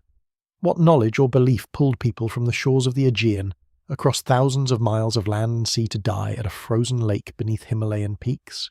Did they know about Rupkund specifically? Had stories reached them, tales of a sacred lake at the roof of the world where something waited, something worth dying for? Or was their presence purely accidental, a convergence of unrelated circumstances that happened to terminate at the same geographic coordinates? The lake offers no answers. It continues its ancient rhythm, freezing in winter, thawing in summer, releasing its bones to the light, and then reclaiming them when the cold returns. The skulls surface and subside. The pilgrims still pass through on their way to Nanda Devi's shrine. The scientists take their samples and publish their papers and acknowledge that the mystery has only deepened, that each new analysis raises more questions than it resolves, that Rupkund resists explanation with the same implacable silence that characterizes the mountains themselves. We are left with the folk song, with the goddess raining death on those who defiled her mountain. Perhaps there is wisdom in the legend that exceeds the reach of genetic analysis. Perhaps the true explanation is not demographic or archaeological, but theological, a matter of thresholds crossed and prohibitions violated, of sacred spaces that exact a price from those who enter without invitation. The Mediterranean travellers, like the South Asian pilgrims before them, may have been seeking something they should not have sought, approaching something they should not have approached, and the mountain responded as it always responds, with hailstones the size of cricket balls, with skulls fractured from above, with bodies left to freeze on the shore of a lake that collects the dead across centuries and continents. High places have always attracted mystery. They are liminal zones, thresholds between earth and sky, locations where the ordinary rules seem suspended and other possibilities emerge. Rupkund is such a place, a point on the map where multiple impossibilities converge, where the dead refuse to stay properly buried, where questions accumulate faster than answers, where the very foundations of historical understanding begin to crack under the weight of evidence that simply should not exist. From the Himalayan heights we descend now to the storm-lashed coasts of Scotland, to an island so remote that even the seabirds seem reluctant to linger there. The year is 1900, the last year of the 19th century, and on the small rocky outcrop of Island Moor, 3 lighthouse keepers are about to vanish from the face of the earth, leaving behind only silence and questions and a mystery that has never been resolved. The Flannan Isles are a small archipelago in the Outer Hebrides, roughly 20 miles west of the Isle of Lewis, exposed to the full fury of the North Atlantic. Island Moor, the largest of the group, rises from the waves like a greystone fist, its cliffs carved by centuries of wind and water into shapes that seem almost deliberate, almost designed. For most of human history, no one lived there. The islands were too exposed, too difficult to access, too far from anything that could sustain permanent habitation. Fishermen gave them a wide berth, Even the Vikings, who settled nearly every available island in the region, seem to have avoided the Flannans, as if recognising something unwelcoming in their aspect. But in the late 19th century, the Northern Lighthouse Board identified the Flannan Isles as a critical hazard to shipping in the increasingly busy sea lanes between Britain and North America. A lighthouse was needed. Construction began in 1895, using materials hauled up the steep cliffs on a railway specially built for the purpose. The tower was completed in 1899, a 75-foot structure of rubble masonry, topped with a rotating light visible for over 20 miles. 3 keepers were assigned to maintain it, working in rotation, 2 weeks on the island, followed by 1 week on Lewis, while a colleague took their place. It was demanding work, isolated and monotonous, but the pay was reasonable, and the keepers were professionals, experienced men who understood the rhythms of lighthouse life. James Ducat, the principal keeper, was a veteran of 20 years in the lighthouse service, a steady and capable man with a reputation for reliability. Thomas Marshall, the first assistant, was younger but equally experienced, known for his calm demeanour under pressure. Donald MacArthur was the occasional keeper, filling in for the second assistant who had taken ill, a strong and practical man from the island of Lewis itself, familiar with the harsh conditions of the Outer Hebrides. Together they formed a competent team, well suited to the demands of maintaining a light at the edge of the known world. On December 7th, 1900, the steamer Archter passed the Flannan Isles on its way from Philadelphia to Leith. The captain noticed that the lighthouse was dark, its beam extinguished despite clear weather and excellent visibility. He reported the anomaly when he reached port, but by then the relief vessel that serviced the light was delayed by severe storms, unable to make the crossing from Lewis. Days passed, the weather remained violent, and the lighthouse remained dark. It was not until December 26th, Boxing Day, that conditions finally allowed the relief ship Hesperus to approach Eilean Moor. Joseph Moore, who was to replace one of the keepers, was the first to reach the lighthouse. What he found there has haunted the Scottish imagination ever since. The entrance gate was closed, which was unusual, as the keepers typically left it open when expecting the relief vessel. Moore pushed through, calling out the names of his colleagues as he climbed the winding path toward the tower. No answer came, only the wind, that ceaseless Hebridean wind, and the distant crash of waves against the base of the cliffs far below. The lighthouse itself stood intact, its white tower gleaming against the grey December sky, the lens apparatus in perfect working order save for the extinguished lamp. Nothing appeared damaged or disturbed from the outside. Whatever had happened here, it had not been the result of structural failure or mechanical catastrophe. Moore entered through the main door, his footsteps echoing in the silence of the empty building. The clock on the wall had stopped. The fire in the grate was cold and long dead, the ashes undisturbed. In the kitchen, a meal had been laid out but never eaten, the food still on the plates, though now dried and hardened by days of exposure to the air. A chair lay overturned on its side as if someone had risen in sudden haste, knocking it backward in their urgency to reach the door. Of the 3 keepers, there was no trace whatsoever. Their bunks were made, their belongings neatly stored, their tobacco and pipes sitting where they had been left. The only items missing were 2 of the 3 sets of oilskin coats and sea boots, kept by the entrance for use in foul weather. 2 men, then, had dressed for the storm before leaving. But the 3rd set hung on its hook, dry and undisturbed, meaning Donald MacArthur had gone out into whatever awaited him, without any protection from the elements, without even pausing to grab his coat. What could compel a man to leave shelter on a storm-battered rock in the North Atlantic without his oilskins? What urgency, what terror, what impossible necessity could override the most basic instinct of self-preservation? Moore searched the entire station. He descended to the western landing platform where supplies were hauled up from the relief vessel and found evidence of tremendous damage. The iron railings had been bent and twisted. The storage boxes secured over 100 feet above the waterline had been swept away. Ropes and tackle lay tangled across the rocks as if struck by some immense force from below.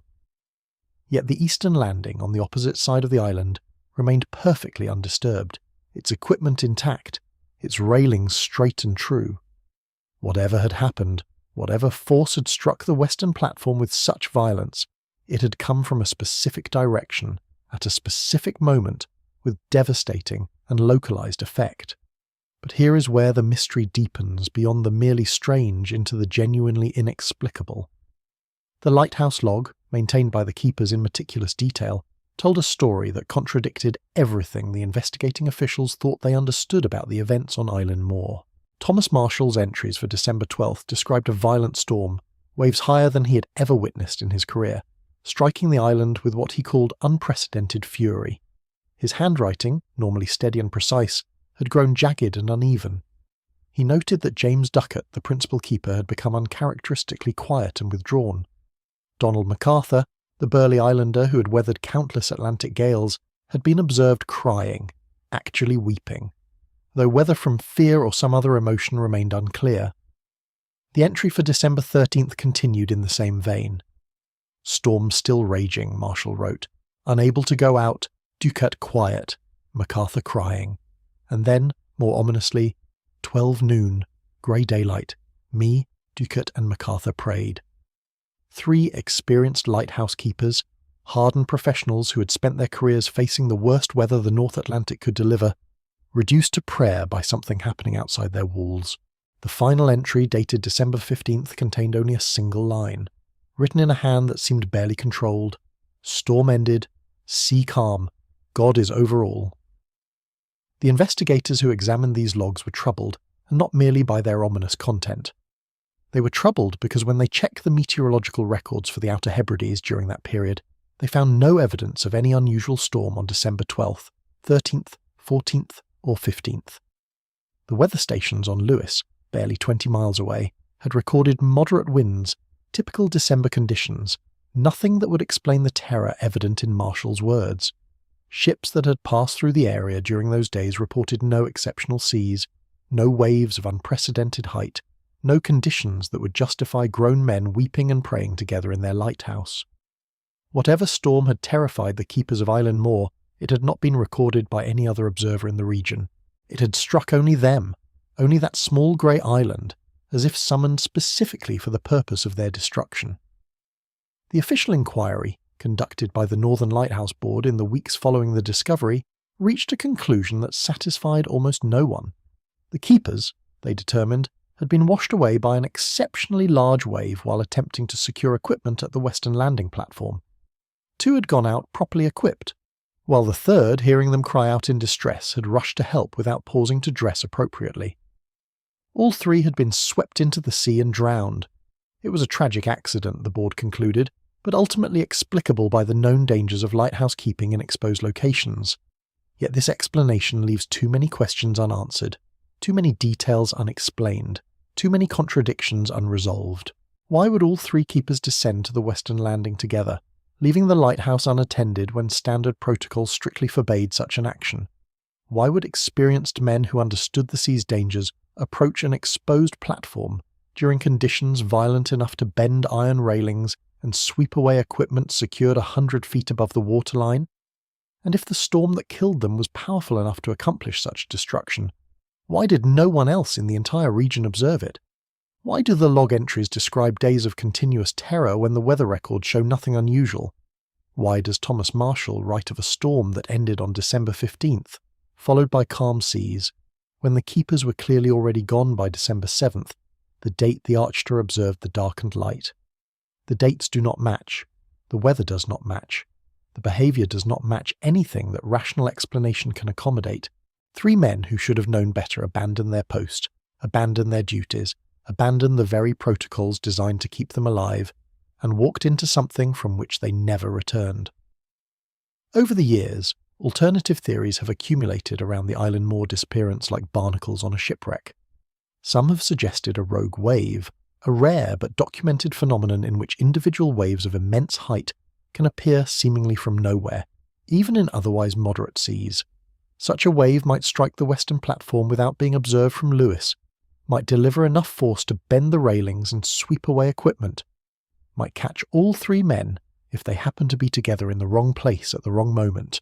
Yet even this theory fails to explain the log entries, fails to account for the days of mounting fear recorded in Marshall's increasingly disturbed handwriting, fails to address why 3 experienced keepers would simultaneously violate their most fundamental professional obligations. Others have proposed more exotic possibilities. There are those who speak of sea monsters in these waters, of creatures that dwell in the deep places beneath the North Atlantic, surfacing only rarely, drawn perhaps by the light itself, by the new beacon that had begun to shine where only darkness had reigned before. Old fishermen's tales tell of serpents and krakens, of things with too many limbs and no recognisable face, of sounds that carry across the water on calm nights, sounds that should not exist, that belong to no known animal.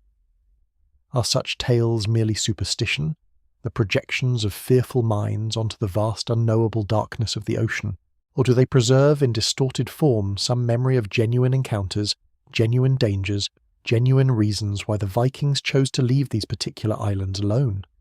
There are local legends too about Elan more specifically, tales that predate the lighthouse by centuries. The island was sometimes called the Isle of the Big Men, a reference to small stone structures on its summit that some believed had been built by supernatural beings, by the phantom inhabitants who had once dwelt there before human memory began. Shepherds who occasionally grazed their flocks on Island Moor during summer months spoke of an oppressive atmosphere, of a feeling of being watched by something that remained always just out of sight, of dreams that came on the island that never came elsewhere, dreams of being called, being summoned, being drawn toward the cliff edge by voices that seemed to emanate from the waves themselves. What the keepers experienced in their final days, what they saw or heard or felt that drove them to prayer and tears and ultimately to their deaths, remains forever beyond our knowing. The sea keeps its secrets with absolute fidelity. The rocks of Elan Moor stand silent, refusing testimony, their grey faces as impassive as they were the day the lighthouse was built, as they were 1,000 years before, as they will be 1,000 years hence. And the light itself continues to shine, automated now, no longer requiring human tenders to maintain its beam, no longer demanding that men live alone on that storm-wrapped stone to guide ships safely past. Perhaps the Lighthouse Board learned something from the events of December 1900 that they chose not to include in their official report. Perhaps they recognised that some places resist human presence, that some locations are not meant to be inhabited, that the wages offered are not always sufficient compensation for the price extracted. Could it be that James Ducat, Thomas Marshall and Donald MacArthur were not victims of mere weather, however unusual? Could it be that they encountered something on that isolated rock that defies the categories of conventional understanding, something that the log entries tried and failed to capture in ordinary language? What storm rages only in one place, invisible to all observers except those it has chosen to destroy? What compels a man to leave shelter without his coat, to rush into darkness towards something worse than cold? And why, in the century and more since their disappearance, has the mystery never been resolved, never been adequately explained, never been laid to rest? The light continues to sweep across the dark waters of the Outer Hebrides. Ships pass in the night, their crews glancing up at the familiar beacon, never knowing the history of the small grey island from which it shines. And somewhere beneath those waves, in the cold black depths that have never known sunlight, the three keepers of Island Moor wait in whatever form waiting takes when the body is gone, and only the mystery remains. From the storm-haunted cliffs of Scotland, we turn now to gentler shores, though what awaited pilgrims there was perhaps stranger still than any Atlantic tempest. We travel south and east, across the centuries, to the classical world of ancient Greece, to a small town called Eleusis, some 14 miles northwest of Athens along the Sacred Way. Here, for nearly 2,000 years, the most secret religious rite in Western history was performed, a ceremony so profound that those who underwent it claimed it transformed their understanding of death itself, so closely guarded that not a single participant across 2 millennia ever revealed what happened within the innermost sanctum. The Eleusinian mysteries remain exactly that, mysteries, their core content lost forever when the cult was finally suppressed and its temple destroyed. We know a great deal about their outer form, their public processions, their general structure. We know almost nothing about what actually occurred inside the Telesterion, the great hall where the ultimate revelation took place. It is one of the most successfully kept secrets in human history, and the keeping of that secret raises questions that continue to trouble scholars, philosophers, and seekers after hidden wisdom to this day. The origins of the mysteries are lost in the fog of Greek prehistory, but tradition held that they commemorated the myth of Demeter and Persephone, the story of the goddess of grain whose daughter was abducted by Hades lord of the underworld, and dragged down into the realm of the dead. Demeter's grief was so profound that she caused all vegetation to wither and die, threatening humanity with extinction through famine. Eventually a compromise was reached. Persephone would spend part of each year below, with her husband in the darkness, and part above, with her mother in the light. This explained the seasons, the annual cycle of growth and dormancy, the mysterious process by which dead seeds placed in the ground could emerge as living plants. But the mysteries went far beyond simple agricultural celebration. They promised something to initiates that agricultural metaphors alone cannot explain. They promised victory over death itself. The formal festival took place each September, following the harvest, and lasted 9 days. The early stages were public, visible to all Athenians, consisting of processions, sacrifices, ritual bathing in the sea, and the famous walk along the sacred way from Athens to Eleusis. Initiates, called mistai, wore special garments and observed strict fasting. They carried bundles of myrtle branches and danced and sang hymns as they travelled. At certain points along the road, they were subjected to ritual mockery by figures stationed at bridges, a practice whose purpose remains debated but may have served to humble the participants, to strip away their ordinary social identities before they entered the sacred space. On the night of the climactic revelation, the mistai gathered in the great hall of the Telesterion, a massive roofed structure capable of holding thousands of participants simultaneously. Torches were extinguished. Absolute darkness filled the space, and then, after suitable preparation, after the drinking of a sacred potion called the kaikion, something happened.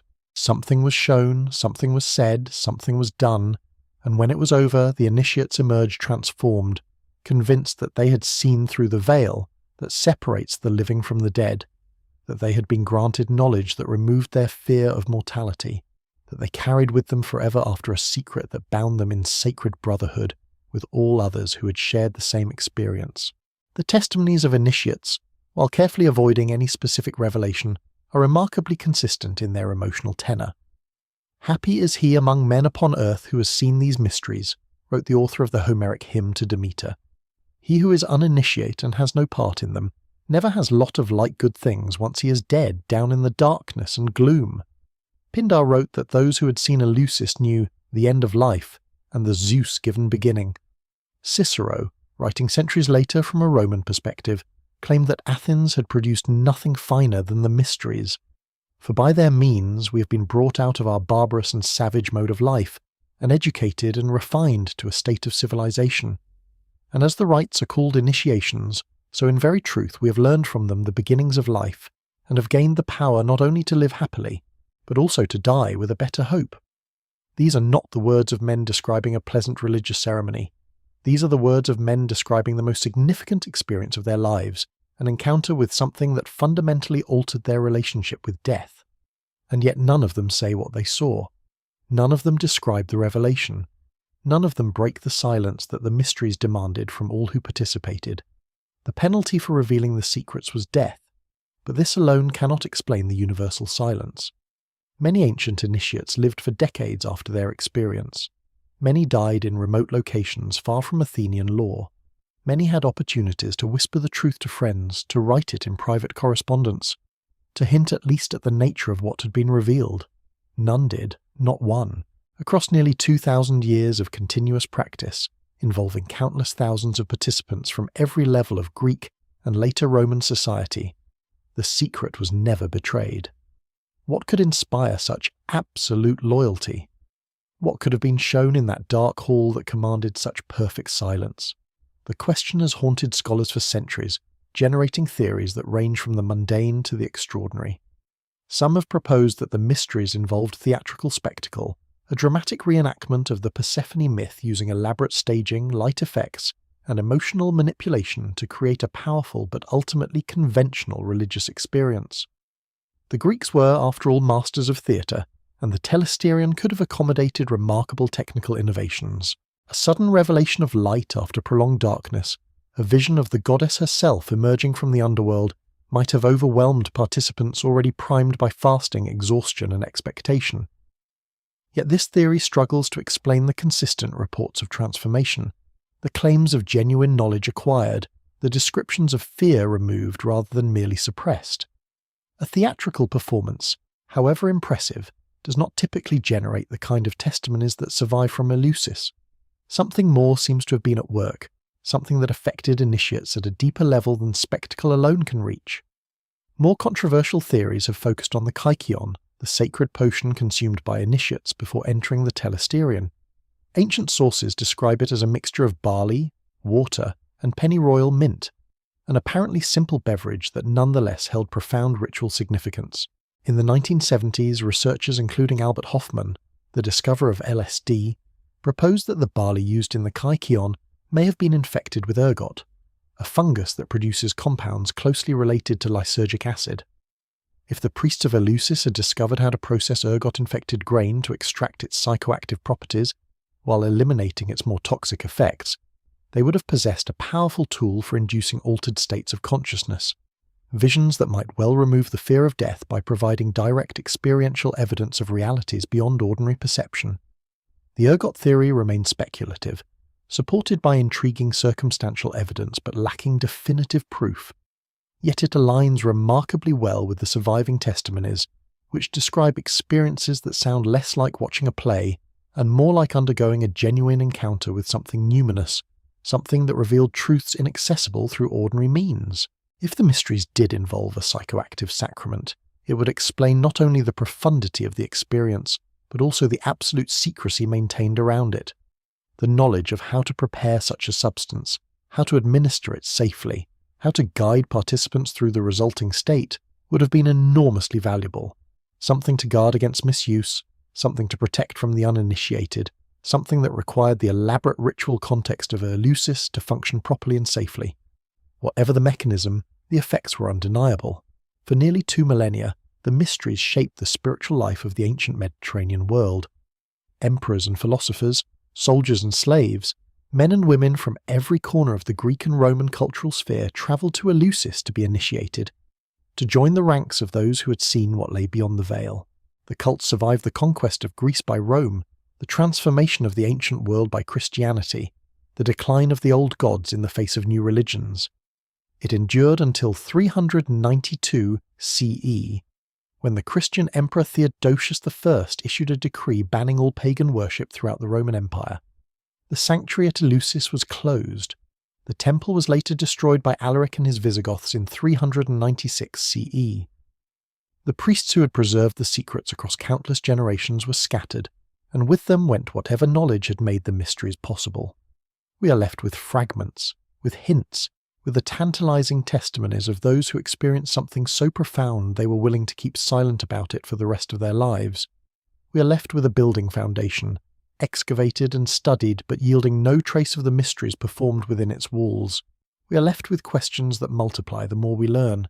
What was shown in the telesterion? What did the initiates see in the darkness after drinking the kykeon? What knowledge could remove the fear of death so completely that even hardened skeptics emerged transformed? Was it theatre, or chemistry, or something else entirely? Something that our categories cannot capture? Something that the participants themselves may not have fully understood? The priests of Eleusis took their secrets to the grave, as they had always promised to do. The temple lies in ruins now, its columns fallen, its sacred spaces exposed to sun and rain for the first time in 2,000 years. Tourists walk where initiates once trembled. Scholars measure what cannot be measured. And the central question remains unanswered, as it was always meant to remain, as perhaps it can only remain, the ultimate mystery at the heart of the mysteries, the silence that speaks louder than any revelation. From the sacred darkness of Eleusis, we carry forward this recognition that some knowledge resists transmission across the centuries, that some secrets are kept not through fear of punishment, but through something deeper, something that makes the keeping of silence seem not a burden, but a necessity. The ancient world understood categories of experience that our modern frameworks struggle to accommodate. They knew that some truths cannot be spoken, only shown. They knew that some doors, once opened, change the one who passes through them forever. And they knew that the guardians of such thresholds bear responsibilities that transcend ordinary loyalty, that touch something sacred in the original sense of that word, something set apart, something dangerous, something not to be approached without proper preparation, These questions of hidden knowledge, of secrets held across generations, of truths too powerful or too terrible to speak aloud, run like a dark thread through the territories we have explored. The Voynich Manuscript sits in its climate-controlled vault, its pages still unreadable, its author's intentions still unknown, a secret that may never yield to any key. The sealed tomb of Qin Shi Huang waits beneath its artificial mountain, guarded by its mercury rivers and its terracotta army, holding whatever the first emperor believed necessary for his journey through eternity. The poisoners of Louis XIV's court carried their knowledge of herbs and rituals to the stake and the scaffold, their most dangerous secrets destroyed by the king himself rather than allowed to circulate. And at Eleusis, for 2,000 years, the initiates kept their silence so perfectly that even now, 16 centuries after the last mystery was performed, we cannot say with certainty what happened in that hall. Yet there are other silences in history, other secrets that have been kept, though not through sacred oaths or willing reverence. There are silences imposed by power, by complicity, by the deliberate destruction of evidence and the systematic suppression of testimony. There are truths so terrible that those who perpetrated them believed they could bury them forever, could hide what they had done beneath layers of classification and denial, and the convenient forgetting that follows the end of wars. And there are crimes so vast, so methodical in their cruelty, that even now, decades after they were committed, the full accounting has never been made, the full horror has never been widely known, the perpetrators have never truly faced justice. In the northeast of China, in the region once called Manchuria, there stands today what appears to be an unremarkable industrial complex. The buildings are squat, functional, utilitarian. Some have been converted to museums, others to offices, still others simply abandoned to the slow decay of time. The site lies near the city of Harbin, a place of brutal winters where temperatures plunge to 40 degrees below zero, and the frozen ground holds whatever is buried within it for months at a time. Local residents know this place. Tour groups visit occasionally, though the site receives far less attention than other memorials to the horrors of the 20th century. The signage is sparse, the explanations are incomplete, and the full truth of what happened here, between 1936 and 1945, remains one of the most systematically obscured chapters of modern history, a silence imposed not by sacred oath, but by political calculation, by diplomatic convenience, by the cold arithmetic of the early Cold War. The complex was officially known as the Epidemic Prevention and Water Purification Department of the Kwantung Army. It was neither of those things. The water purification was a cover story, the epidemic prevention a grim joke. What operated here, hidden behind high walls and electrified fences, was the largest biological warfare research facility the world has ever seen. And within its laboratories and prison cells, its operating theatres and its dissection rooms, Japanese military scientists conducted experiments on living human beings that rival anything in the darkest chapters of Nazi medicine. Experiments that were documented with meticulous precision, that continued for nearly a decade, and that were afterward buried so thoroughly that most people alive today have never heard of them. The facility was commanded by a man named Shiro Ishii, a military physician who had risen through the ranks of the Imperial Japanese Army with a singular obsession: the development of biological weapons that could turn plague, cholera, anthrax, and a dozen other pathogens into instruments of war. Ishii was brilliant in the narrow technical sense that such men sometimes are, capable of designing laboratory protocols and delivery systems with genuine innovation. He was also something else, something that the clinical language of historical analysis struggles to capture, something that the survivors and the evidence suggest was closer to sadism, elevated to institutional scale. Under his leadership, the facility that would become known as Unit 731 grew into a vast complex employing over 3,000 scientists, technicians, and support staff. At its peak, it housed hundreds of prisoners at any given time, men and women and children whose sole purpose was to serve as experimental subjects, as living laboratories in which the effects of disease and trauma could be observed under controlled conditions. The prisoners were not called prisoners. In the official records, in the clinical notes, in the reports that were filed and classified and later destroyed, they were referred to as maruta. The word means logs. It was a term drawn from the cover story that the facility was a lumber mill, a fiction maintained even in internal communications, even among the researchers themselves, as if the euphemism could somehow sanitize what was being done within those walls. Logs. pieces of wood, objects without consciousness, without feeling, without the capacity to suffer. The language itself was a form of preparation, a psychological distancing that made possible what followed. What followed defies easy description. The experiments conducted at Unit 731 were not random acts of cruelty, not the improvisations of individual sadists operating beyond institutional control. They were systematic research programs designed according to scientific protocols, documented with the thoroughness that military bureaucracies demand, pursued with resources and personnel that only state power can provide. The goal was practical: to understand how pathogens affected the human body, how biological weapons could be optimized, how Japan's enemies could be killed more efficiently through the deployment of disease. And the method, the terrible method that distinguished Unit 731 from other weapons research programs, was the use of living human subjects at every stage of the process. Vivisection was standard procedure. Prisoners infected with plague or cholera or typhoid were cut open while still alive and conscious, without anesthesia, so that researchers could observe the progress of disease through their organs in real time. The reasoning was clinical. Anesthesia might affect the pathological processes being studied, might introduce variables that would compromise the data, and so men and women lay strapped to operating tables while their abdomens were opened, while their organs were removed and examined, while the infection spreading through their bodies was documented with the precision of laboratory science. They were kept alive as long as possible, kept conscious as long as possible, because the living body revealed truths that the dead one could not. The diseases studied were chosen for their military potential. Plague was a particular focus. Researchers at Unit 731 developed methods for breeding plague-infected fleas in massive quantities, for packaging them in ceramic bombs that would shatter on impact and release their contents across wide areas, for calculating the optimal altitude for dispersal, the ideal flea-to-human ratio for maximum infection rates. These were not theoretical calculations. They were field-tested.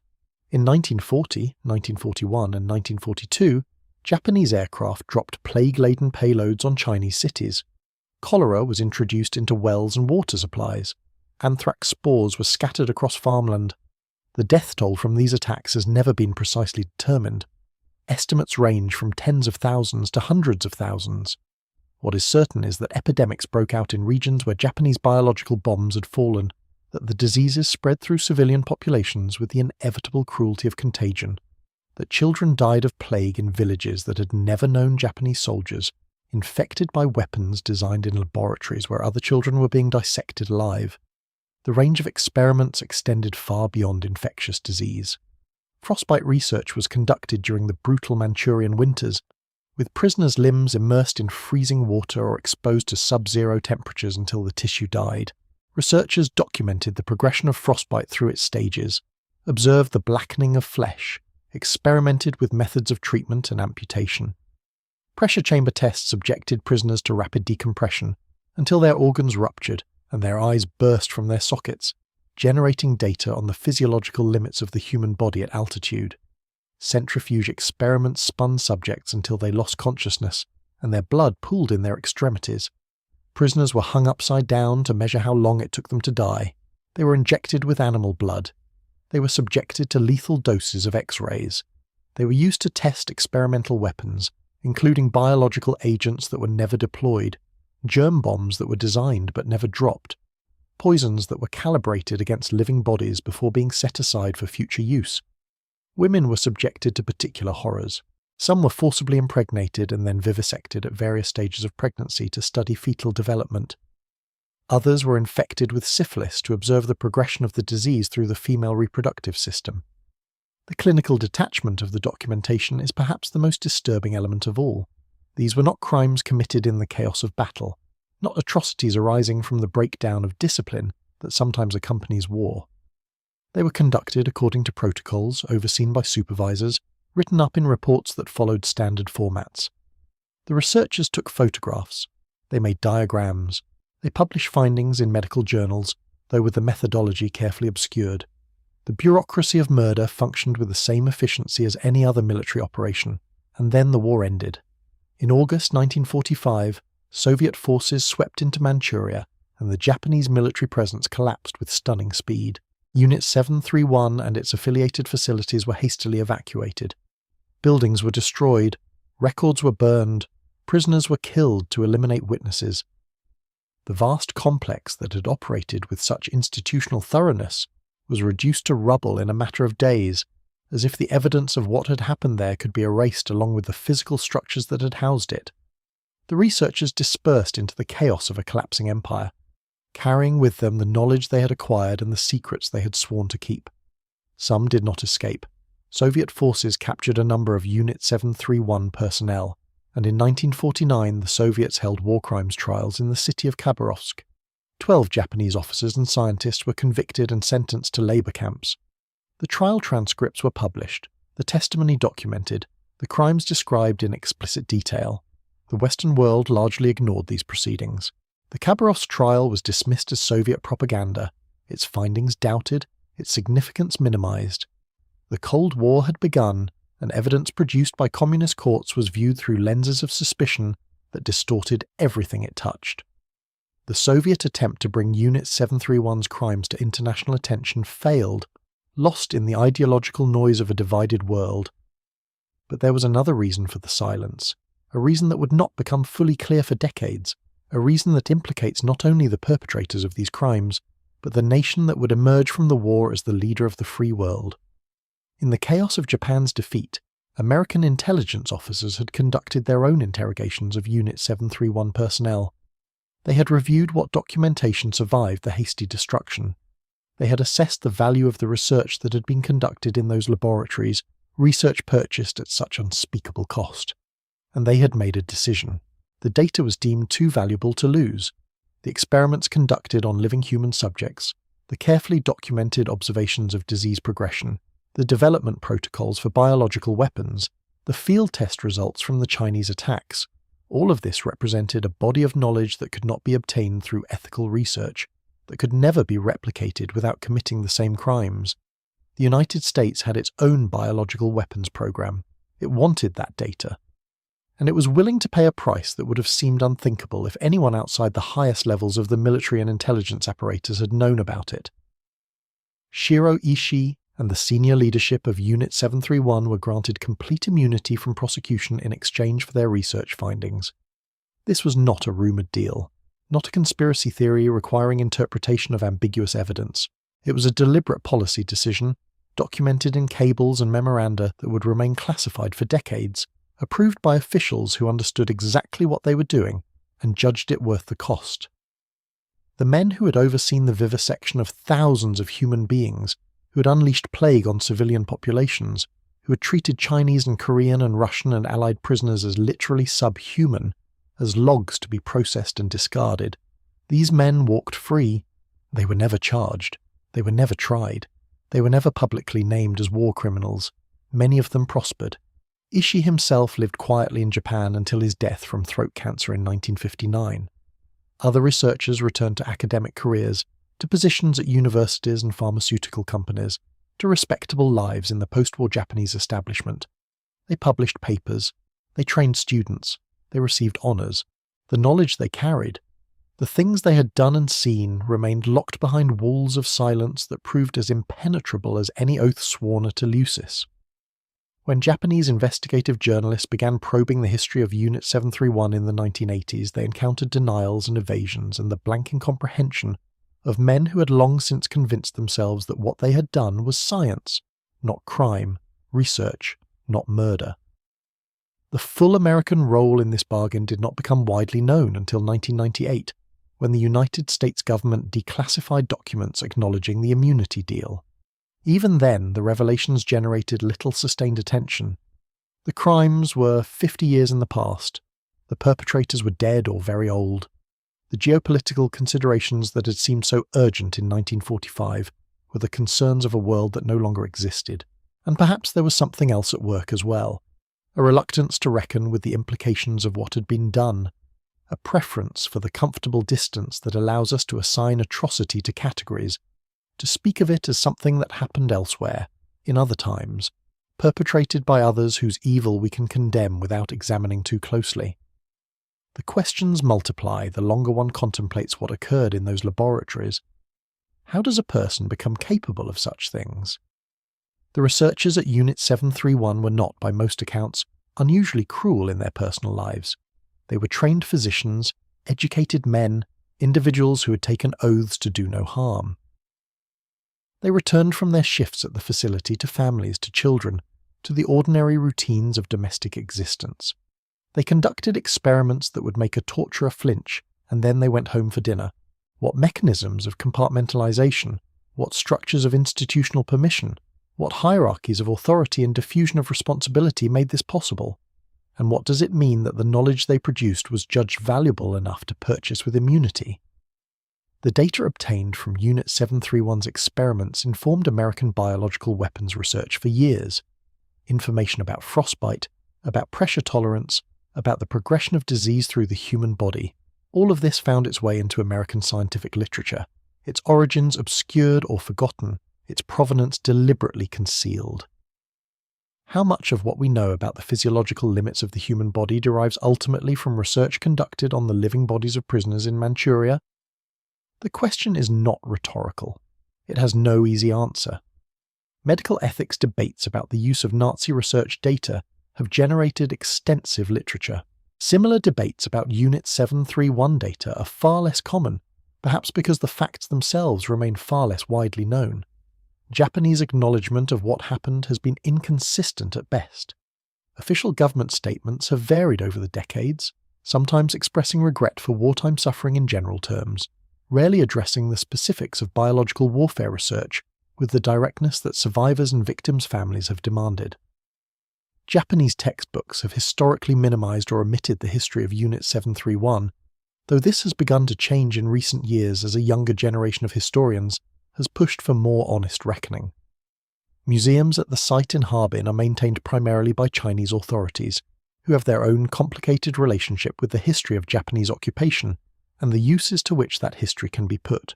What remains, in the absence of full acknowledgement, in the absence of the complete documentary record that was burned and classified and lost, are the testimonies of the few survivors, the accounts of the researchers who broke their silence in old age, the fragmentary evidence that escaped the destruction. One former researcher, speaking decades after the war, described watching a colleague dissect a conscious man, methodically removing organs while the subject remained aware, responding to questions about where the pain was most intense. The researcher said he had felt nothing at the time. He said the word Maruta had made it possible. He said that when he looked at the prisoners, he did not see human beings. He saw logs. This was the silence that power purchased, not the sacred silence of Eleusis, where initiates kept their secrets out of reverence for something they had experienced as holy. Not even the frightened silence of those who feared punishment for speaking. This was a silence of complicity, stretching across nations and decades, binding together the perpetrators and those who chose to benefit from their crimes, the researchers who walked free and the governments that let them walk, the institutions that absorbed the data and the historians who for years declined to examine too closely where it came from. The victims have no monument commensurate with their suffering. Their names are largely unknown. The records that might have preserved their identities were among the first to be destroyed. They died as logs, as numbers, as data points in experiments designed to answer questions about the human body's capacity to endure extremity.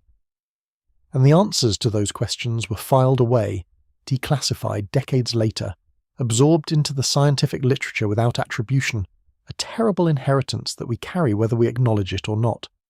Some silences are kept out of reverence, some are kept out of fear, and some are imposed by the machinery of state, by the calculations of strategic interest, by the willingness of power to determine what will be remembered and what will be forgotten, what crimes will be prosecuted, and which perpetrators will walk free into comfortable retirements.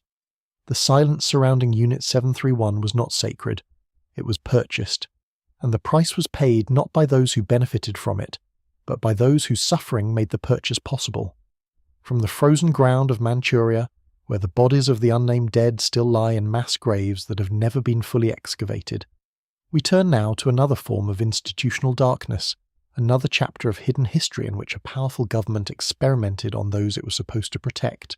In the early 1950s, the United States found itself locked in a contest that seemed to demand new weapons, new capabilities, new methods of gaining advantage over an adversary whose ideology was understood as an existential threat to everything America claimed to represent. The Korean War had demonstrated the vulnerability of captured American soldiers to enemy interrogation techniques. Some prisoners had made statements that seemed impossible to explain, except as the product of some unknown method of psychological coercion. The term brainwashing entered the American vocabulary, a frightening word that suggested enemies could reach inside the human mind and rewire it according to their purposes. And in the intelligence community, in the newly formed Central Intelligence Agency, a question took shape that would lead to decades of covert experimentation, of research conducted in the shadows, of violations that would only come to light through accident and the tireless work of investigators who refused to let buried secrets remain buried. The question was deceptively simple. Could the human mind be controlled?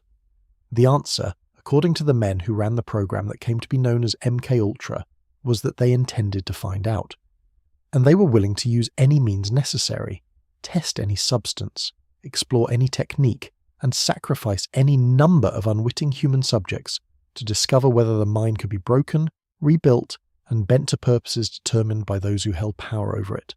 The program began officially in April 1953, authorized by CIA Director Allen Dulles with a budget that would eventually grow to tens of millions of dollars, funding that flowed through front organizations and unwitting academic institutions, supporting research that no ethical review board would ever have approved.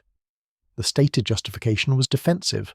American intelligence believed that Soviet and Chinese scientists had developed techniques for controlling the human mind, that captured American soldiers had been subjected to these techniques, that the confessions broadcast from Korean prisoner of war camps were evidence of capabilities the United States needed to understand and counter. But the program's actual scope went far beyond defense. The goal was not merely to understand mind control, but to achieve it, to develop methods that could be used against enemy agents and prisoners, to create techniques for interrogation that would compel truth, to find drugs and procedures that could make human beings compliant, suggestible, controllable. The man placed in charge of this effort was a chemist named Sidney Gottlieb, a figure whose biography reads like fiction but was terribly real. Gottlieb walked with a limp from a clubfoot, stuttered when he spoke, raised goats on his rural Maryland farm, and oversaw some of the most disturbing experiments ever conducted by a modern government on its own citizens. He believed he was protecting America from a threat that justified any method. He believed the ends sanctified the means. And over the next 2 decades, under his direction, the Central Intelligence Agency would dose unwitting subjects with LSD, destroy minds through experimental psychiatric techniques, fund research into hypnosis and sensory deprivation and electroshock, and leave a trail of shattered lives that only became partially visible when a few boxes of financial records, accidentally filed in the wrong archive, escaped the destruction that was meant to ensure the program's secrets would never come to light. The methods were varied, creative in their cruelty, and conducted with a clinical detachment that echoes the attitudes described by survivors of other programs where human beings were reduced to experimental material. The earliest experiments focused on drugs, particularly the newly synthesized compound lysergic acid diethylamide, known as LSD. The CIA obtained large quantities of the substance from its Swiss manufacturer, and Gottlieb's team began testing it, first on themselves, then on each other, then on unwitting victims who never consented to become subjects in the agency's quest to understand chemical manipulation of consciousness. The internal experiments were strange enough. CIA officers dosing each other's drinks at agency gatherings, treating the terrifying disorientation of an unexpected acid trip as a kind of initiation rite, a test of psychological resilience. But the external experiments crossed every boundary that civilized societies had established in the wake of Nuremberg. In Operation Midnight Climax, the CIA established safe houses in San Francisco and New York, decorated like brothels, staffed with prostitutes on the agency's payroll. The women would bring men back to these locations, serve them drinks laced with LSD, and CIA officers would watch through one-way mirrors, taking notes on how the unsuspecting subjects behaved as their grip on reality dissolved. The men had committed no crime. They were simply convenient subjects, people whose complaints would not be believed, whose lives could be disrupted without consequence. They were dosed without knowledge or consent, observed as they struggled with experiences they could not understand, and then released back into their lives carrying whatever psychological damage the experiment had inflicted.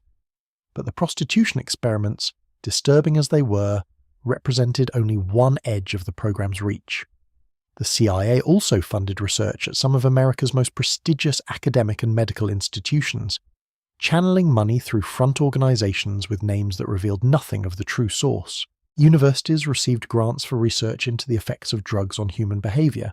Hospitals accepted funding for studies that subjected patients to treatments no ethical researcher would endorse.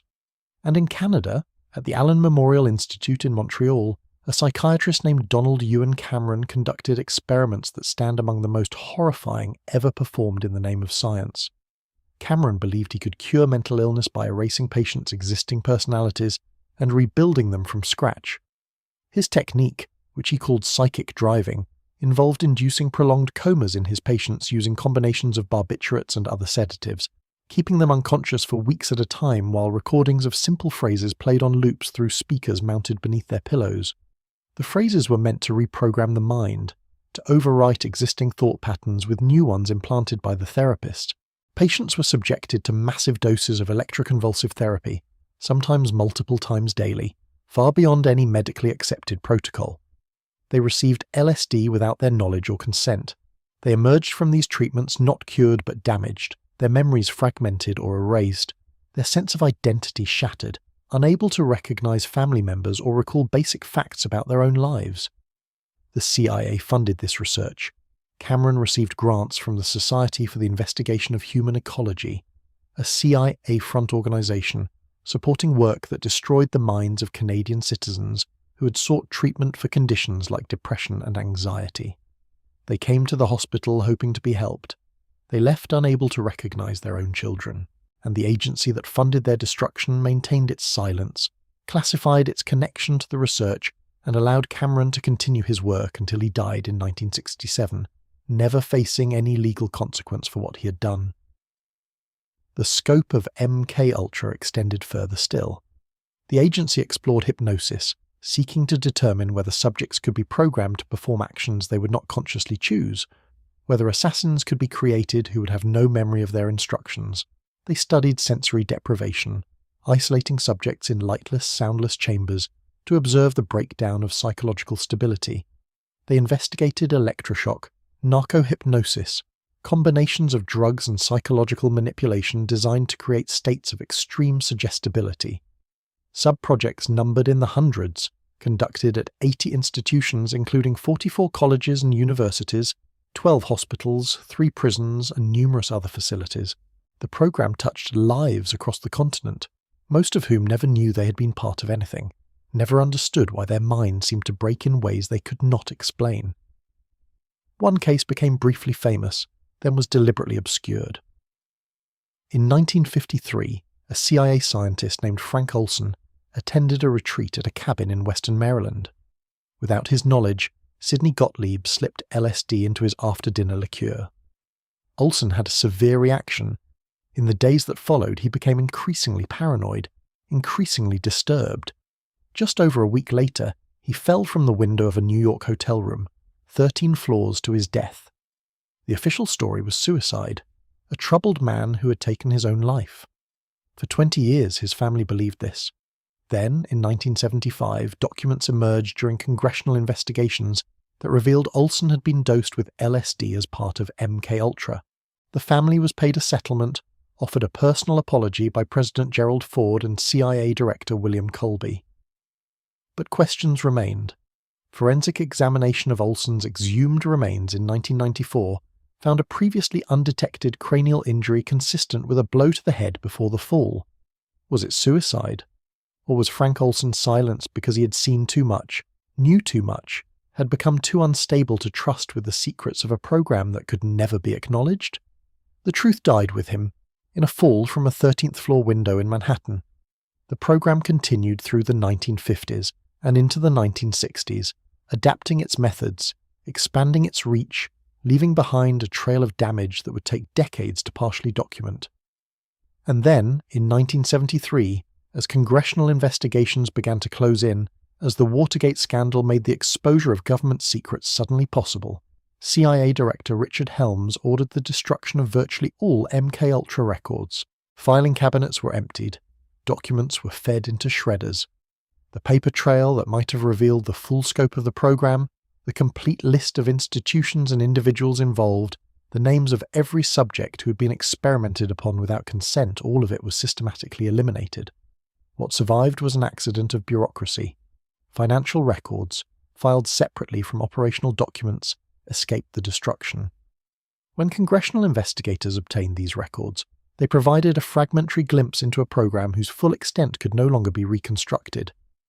The testimony that emerged in hearings was partial, hedged, shaped by the knowledge that the evidence which might have contradicted official accounts no longer existed. Former CIA officials acknowledged that mistakes had been made, that ethical boundaries had been crossed, that the program had operated outside acceptable limits, but the full truth remained hidden, protected by the destruction of the very records that might have revealed it. The survivors, those who could be identified, struggled to obtain acknowledgement of what had been done to them. Canadian patients of Donald Cameron filed lawsuits, fought for compensation, sought recognition that their government had funded the research that destroyed their minds. Some received settlements, others died before their cases could be resolved. The American subjects were even more difficult to identify, scattered across the country, many never knowing that their strange experiences, their psychological breakdowns, their encounters with substances that seemed to warp reality itself, were the result of deliberate government experimentation. How many were there? The destroyed records might have told us. In their absence, we are left with estimates, fragments, testimonies of those few who stumbled upon the truth of what had been done to them. The questions that MKUltra sought to answer were never definitively resolved. The mind proved more resistant to control than the program's architects had hoped. The drugs produced unpredictable effects, as likely to cause permanent damage as useful compliance. The techniques that seemed promising in controlled environments often failed when applied to actual intelligence operations. But the failure of the program to achieve its stated goals does not diminish the harm it inflicted on those who became its unwitting subjects. They suffered not because their suffering served some greater purpose, but because they were convenient, vulnerable, present at the wrong moment, served drinks by the wrong prostitute, admitted to the wrong hospital, attended the wrong retreat. Their lives were disrupted, their minds damaged, their trust in the institutions meant to protect them fundamentally betrayed. And the silence that surrounds MKUltra is different from the silence we have encountered before. It is not the purchased silence of Unit 731, where perpetrators were granted immunity in exchange for data. It is a silence maintained by destruction, by the deliberate elimination of the evidence that might have allowed a full accounting. We know enough to understand that what we know is only a fraction of what occurred. We know that the boxes that survived were filed in the wrong place, escaped destruction by chance, and that if chance had operated differently, we might know nothing at all. We are left with fragments, with pieces of a larger picture whose full dimensions can no longer be reconstructed, with the knowledge that there were subjects whose names we will never learn, experiments whose protocols are lost forever, suffering that passed undocumented into oblivion. This is perhaps the most disturbing form of institutional silence, the silence achieved not through reverence or fear, or even calculated immunity, but through the methodical destruction of evidence. It suggests that those who ordered the destruction knew the documents contained information that could not survive exposure, that the full truth was worse than the partial truth that congressional investigations eventually uncovered. What would we learn if those filing cabinets had not been emptied? What experiments would be revealed? What subjects identified? What connections traced between prestigious institutions and covert programs designed to manipulate the human mind? The destruction itself testifies to the gravity of what was destroyed, and the silences in the historical record speak as loudly as the fragments that remain. From the controlled darkness of safe houses and hospital rooms, from experiments conducted in the name of national security on citizens who had committed no crime, we turn our attention to a different kind of darkness, a frozen silence high above the inhabited world, where the dead keep their own counsel and refuse to yield their secrets to the living. Rupkund is a glacial lake in the Indian Himalayas, situated at an elevation of approximately 5,029 meters, or just over 16,500 feet. It is small, roughly 40 meters in diameter, cradled in a bowl of rock below the peak of Trysil. For most of the year it lies frozen, indistinguishable from countless other high-altitude lakes scattered across the Himalayan range. But when summer comes and the ice begins to thin, when the edges of the lake clear and the water becomes visible, Rupkund reveals its burden. Hundreds of human bones lie at the bottom, and along the shores of this frozen pool, skeletal remains that emerge each year as the ice recedes. A grim harvest that has given the lake its local name, Skeleton Lake. The first modern documentation of the bones dates to 1942, when a British forest ranger named Harikishan Madhwal came upon the site and found it littered with human remains. The initial assumption during the height of World War II was that these might be the bodies of Japanese soldiers who had somehow died attempting to cross the Himalayas, an invasion force frozen in their tracks by the extreme conditions. Investigation quickly dispelled this theory. The remains were far too old, the bones too weathered, the clothing fragments too ancient for a contemporary explanation. These were not soldiers from the 20th century. They were something else, something far older, something for which no ready explanation presented itself. Over the decades that followed, expeditions retrieved samples, studied the remains, and proposed various theories. The bodies showed signs of blunt force trauma to the skull, injuries from above, wounds consistent with being struck by large rounded objects falling from the sky. A hailstorm became the favoured explanation, a freak meteorological event in which hailstones of unusual size had caught a group of pilgrims in the open, battering them to death on the exposed shores of the high lake. It seemed plausible. It explained the pattern of injuries, the clustering of bodies around the lake, the sudden death of what appeared to be a single group caught by an unexpected disaster. Local folklore supported the theory, with songs and legends describing a goddess angered by intruders into her sacred realm, unleashing balls of iron from the sky to punish those who defiled the high places. The single event theory held for years, a tidy explanation that wrapped the mystery in a coherent narrative. A pilgrimage perhaps to the nearby Nanda Devi shrine, one of the holiest sites in the Himalayan region. A sudden storm, unprecedented in its violence, a cascade of deadly hailstones, bodies left where they fell, preserved by the cold and altitude, waiting centuries to be discovered. It was strange, certainly, but the world is full of strange events, and the Himalayas have claimed countless lives through the unpredictable violence of mountain weather. Then came the DNA analysis. In 2019, researchers published the results of extensive genetic testing on samples from 38 individuals found at Rupkund. The findings demolished the single event theory entirely. The remains did not represent one group struck by one storm. They represented multiple groups, from radically different geographic origins, dying at Rupkund across a span of roughly 1,000 years. The majority of the skeletons, approximately 23 of the 38 sampled, were genetically related to present-day South Asian populations, individuals who could plausibly have been pilgrims to a Hindu shrine. Their deaths were dated to between the 7th and 10th centuries CE, a range consistent with the major pilgrimage routes known to have existed during that period.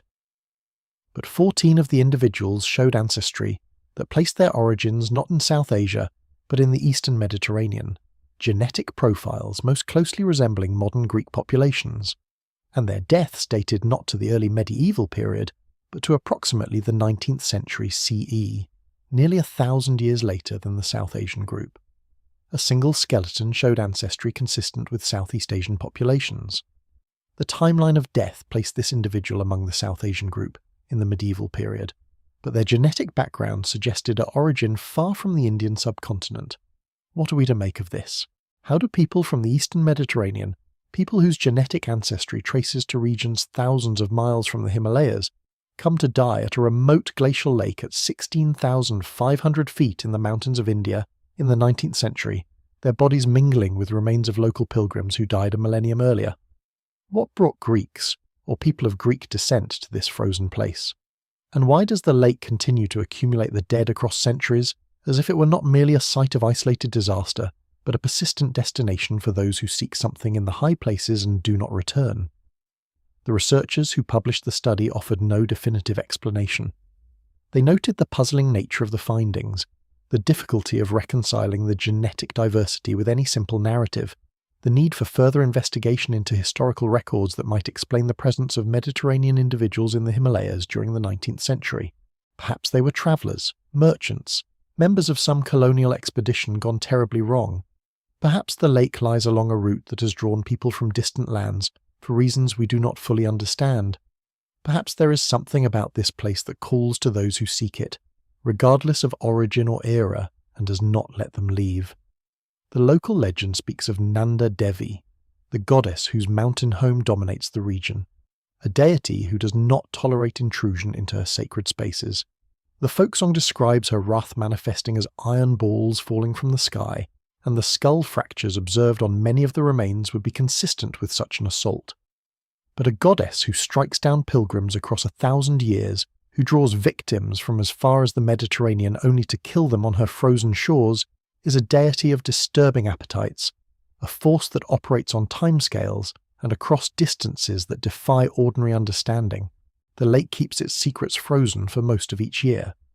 When summer comes and the ice melts, the bones rise again, femurs and tibias and fragments of skull emerging from the shallows, the dead briefly visible before the cold returns and seals them away once more.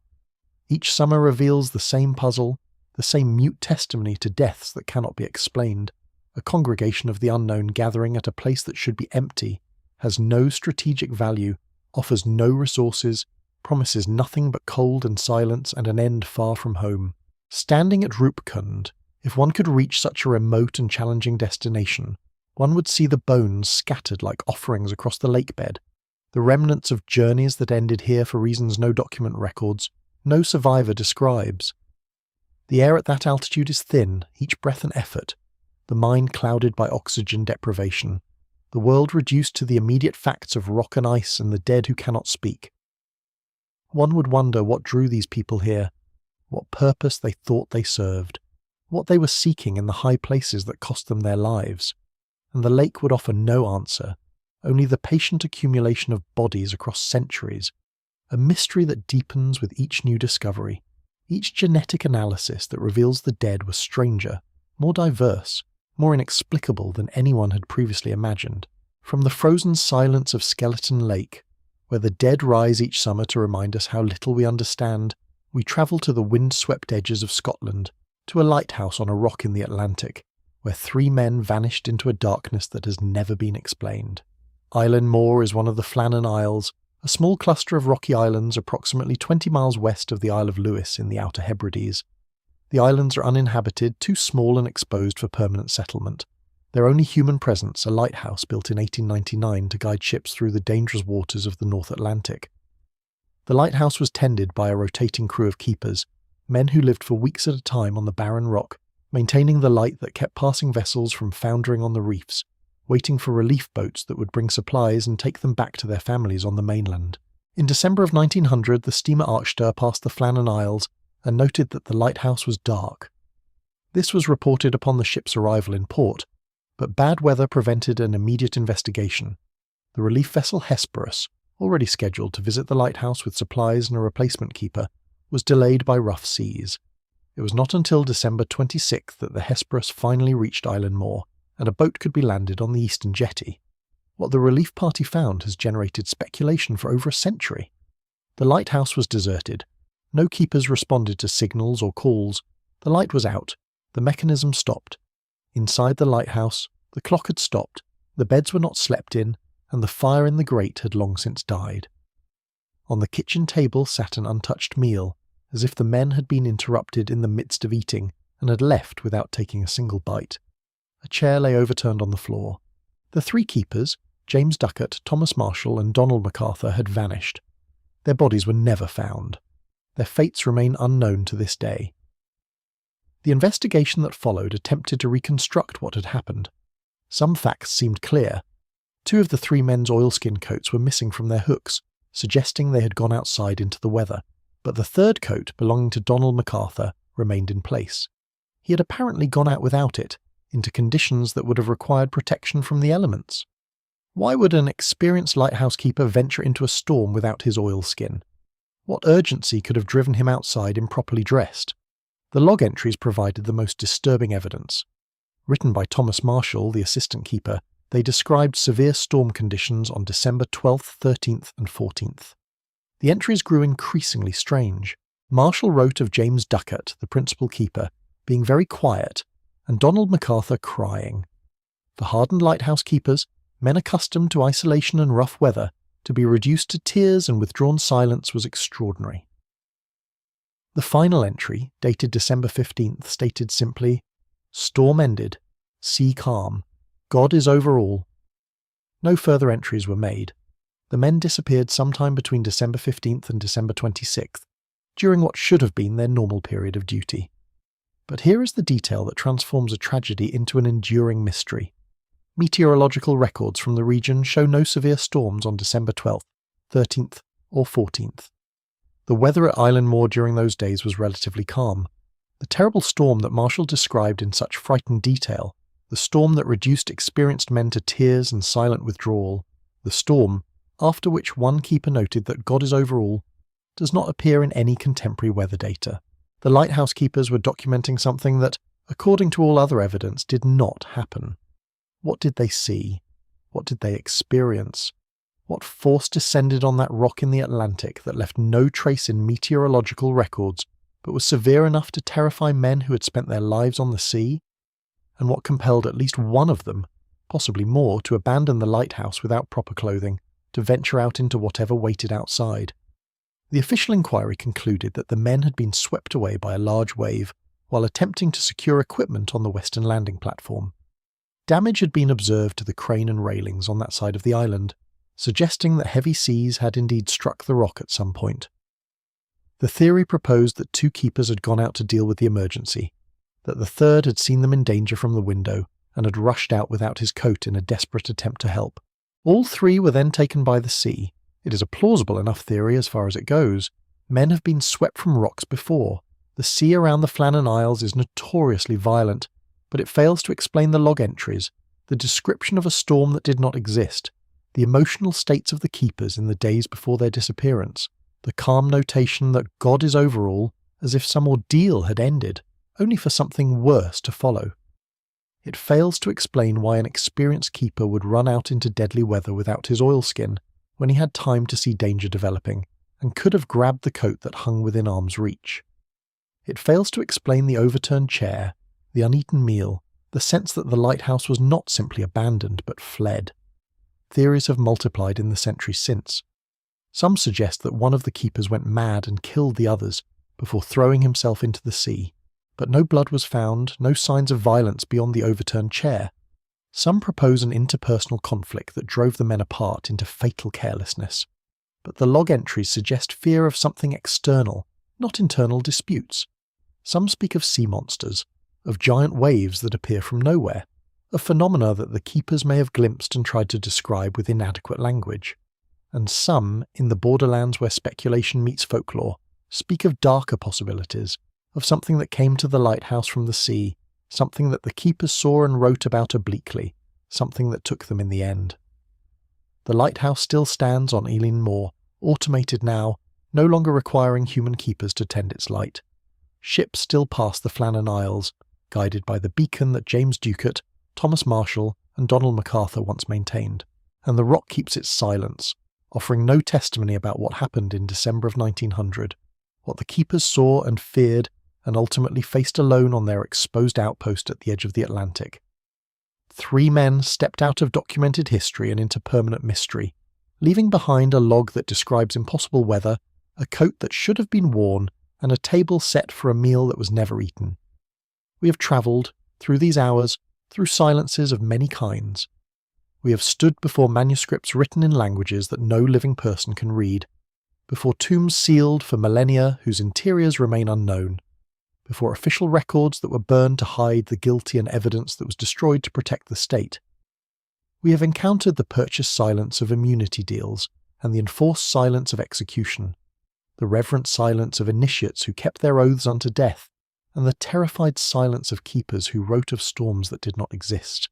We have seen how power shapes memory, how the victorious determine what is recorded and the defeated vanish into footnotes, how institutions protect themselves through classification and destruction, and the patient erosion of inconvenient truth.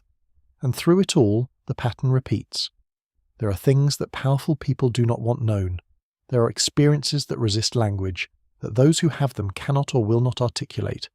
There are events whose true nature remains hidden, not because no one witnessed them, but because those who witnessed them are gone, their accounts lost, their voices silenced by time or violence or the simple fact that they never spoke. The past is not a fixed record but a contested territory, shaped by those who had the power to shape it, altered by accident and intention, fragmentary by nature because the forces of preservation are always weaker than the forces of decay. We are left, in the end, with questions. What secrets does the Voynich Manuscript encode, and will any key ever be found to unlock its pages? What wonders and horrors lie within the tomb of Qin Shi Huang, beneath the mercury rivers that still flow in darkness after 22 centuries? What names were on the documents that Louis XIV ordered burned, and what did the highest nobility of France truly witness in the candlelit chambers of La Voisin? What data was collected in the buildings of Unit 731, and how much of modern medicine rests on foundations we prefer not to examine? What was the full scope of MK Ultra, hidden in the filing cabinets that were emptied before investigators could reach them? What draws people from across the world and across the centuries to die at a frozen lake in the Himalayas? What did 3 lighthouse keepers see on a rock in the Atlantic that frightened them to tears, and where did they go when they walked out into the night? And what was shown to the initiates at Eleusis, in the darkness of the sanctuary, that removed their fear of death and bound them to 2 millennia of perfect silence? These questions do not have answers, not complete ones, perhaps not ever, but they persist because they touch something essential about the human condition, our need to understand and our inability to know everything, our awareness that the world contains depths that resist our instruments, histories that evade our archives, experiences that exceed our categories. The mysteries endure not because we have not tried to solve them, but because they are, in some fundamental way, resistant to solution, gaps in the record that cannot be filled, silences that cannot be broken. And perhaps that is their value. In a world that often claims to have explained everything, that reduces wonder to chemistry and mystery to ignorance awaiting correction, there is something necessary about the acknowledgement that we do not know, that there are closed rooms and sealed tombs and encrypted pages, that the dead keep their secrets and the powerful guard theirs, that some things were witnessed by those who took the knowledge to their graves, and some things were documented only to have the documents destroyed, and some things happened in the high places and the dark waters where no one remained to testify. To stand before these mysteries is not to demand answers, but to recognize the limits of our knowledge, the vastness of what has been lost, the persistence of the inexplicable in a world that prefers neat explanations. It is to acknowledge that we inherit silences along with knowledge, gaps along with facts, and that the honest accounting of history includes not only what we can prove but what we cannot. The spaces where the evidence runs out and conjecture begins, the thresholds beyond which we cannot follow. The manuscript sits in its climate-controlled case at Yale, still unread. The tomb waits beneath its mountain in Xi'an, still sealed. The records were burned, the files destroyed, the perpetrators granted immunity, the keepers vanished. The bones rise each summer from the melting ice, and the sanctuary at Eleusis lies in ruins, its secret lost with the last initiate who descended into the darkness and emerged, forever changed, into the light. These are the things that should not exist. These are the silences that speak, and they will be waiting, patient and unresolved, for those who come after us carrying the same questions into the same darkness, seeking what cannot be found, listening for voices that will not answer. The night is long, and the mysteries are older than we are, and they will outlast us all.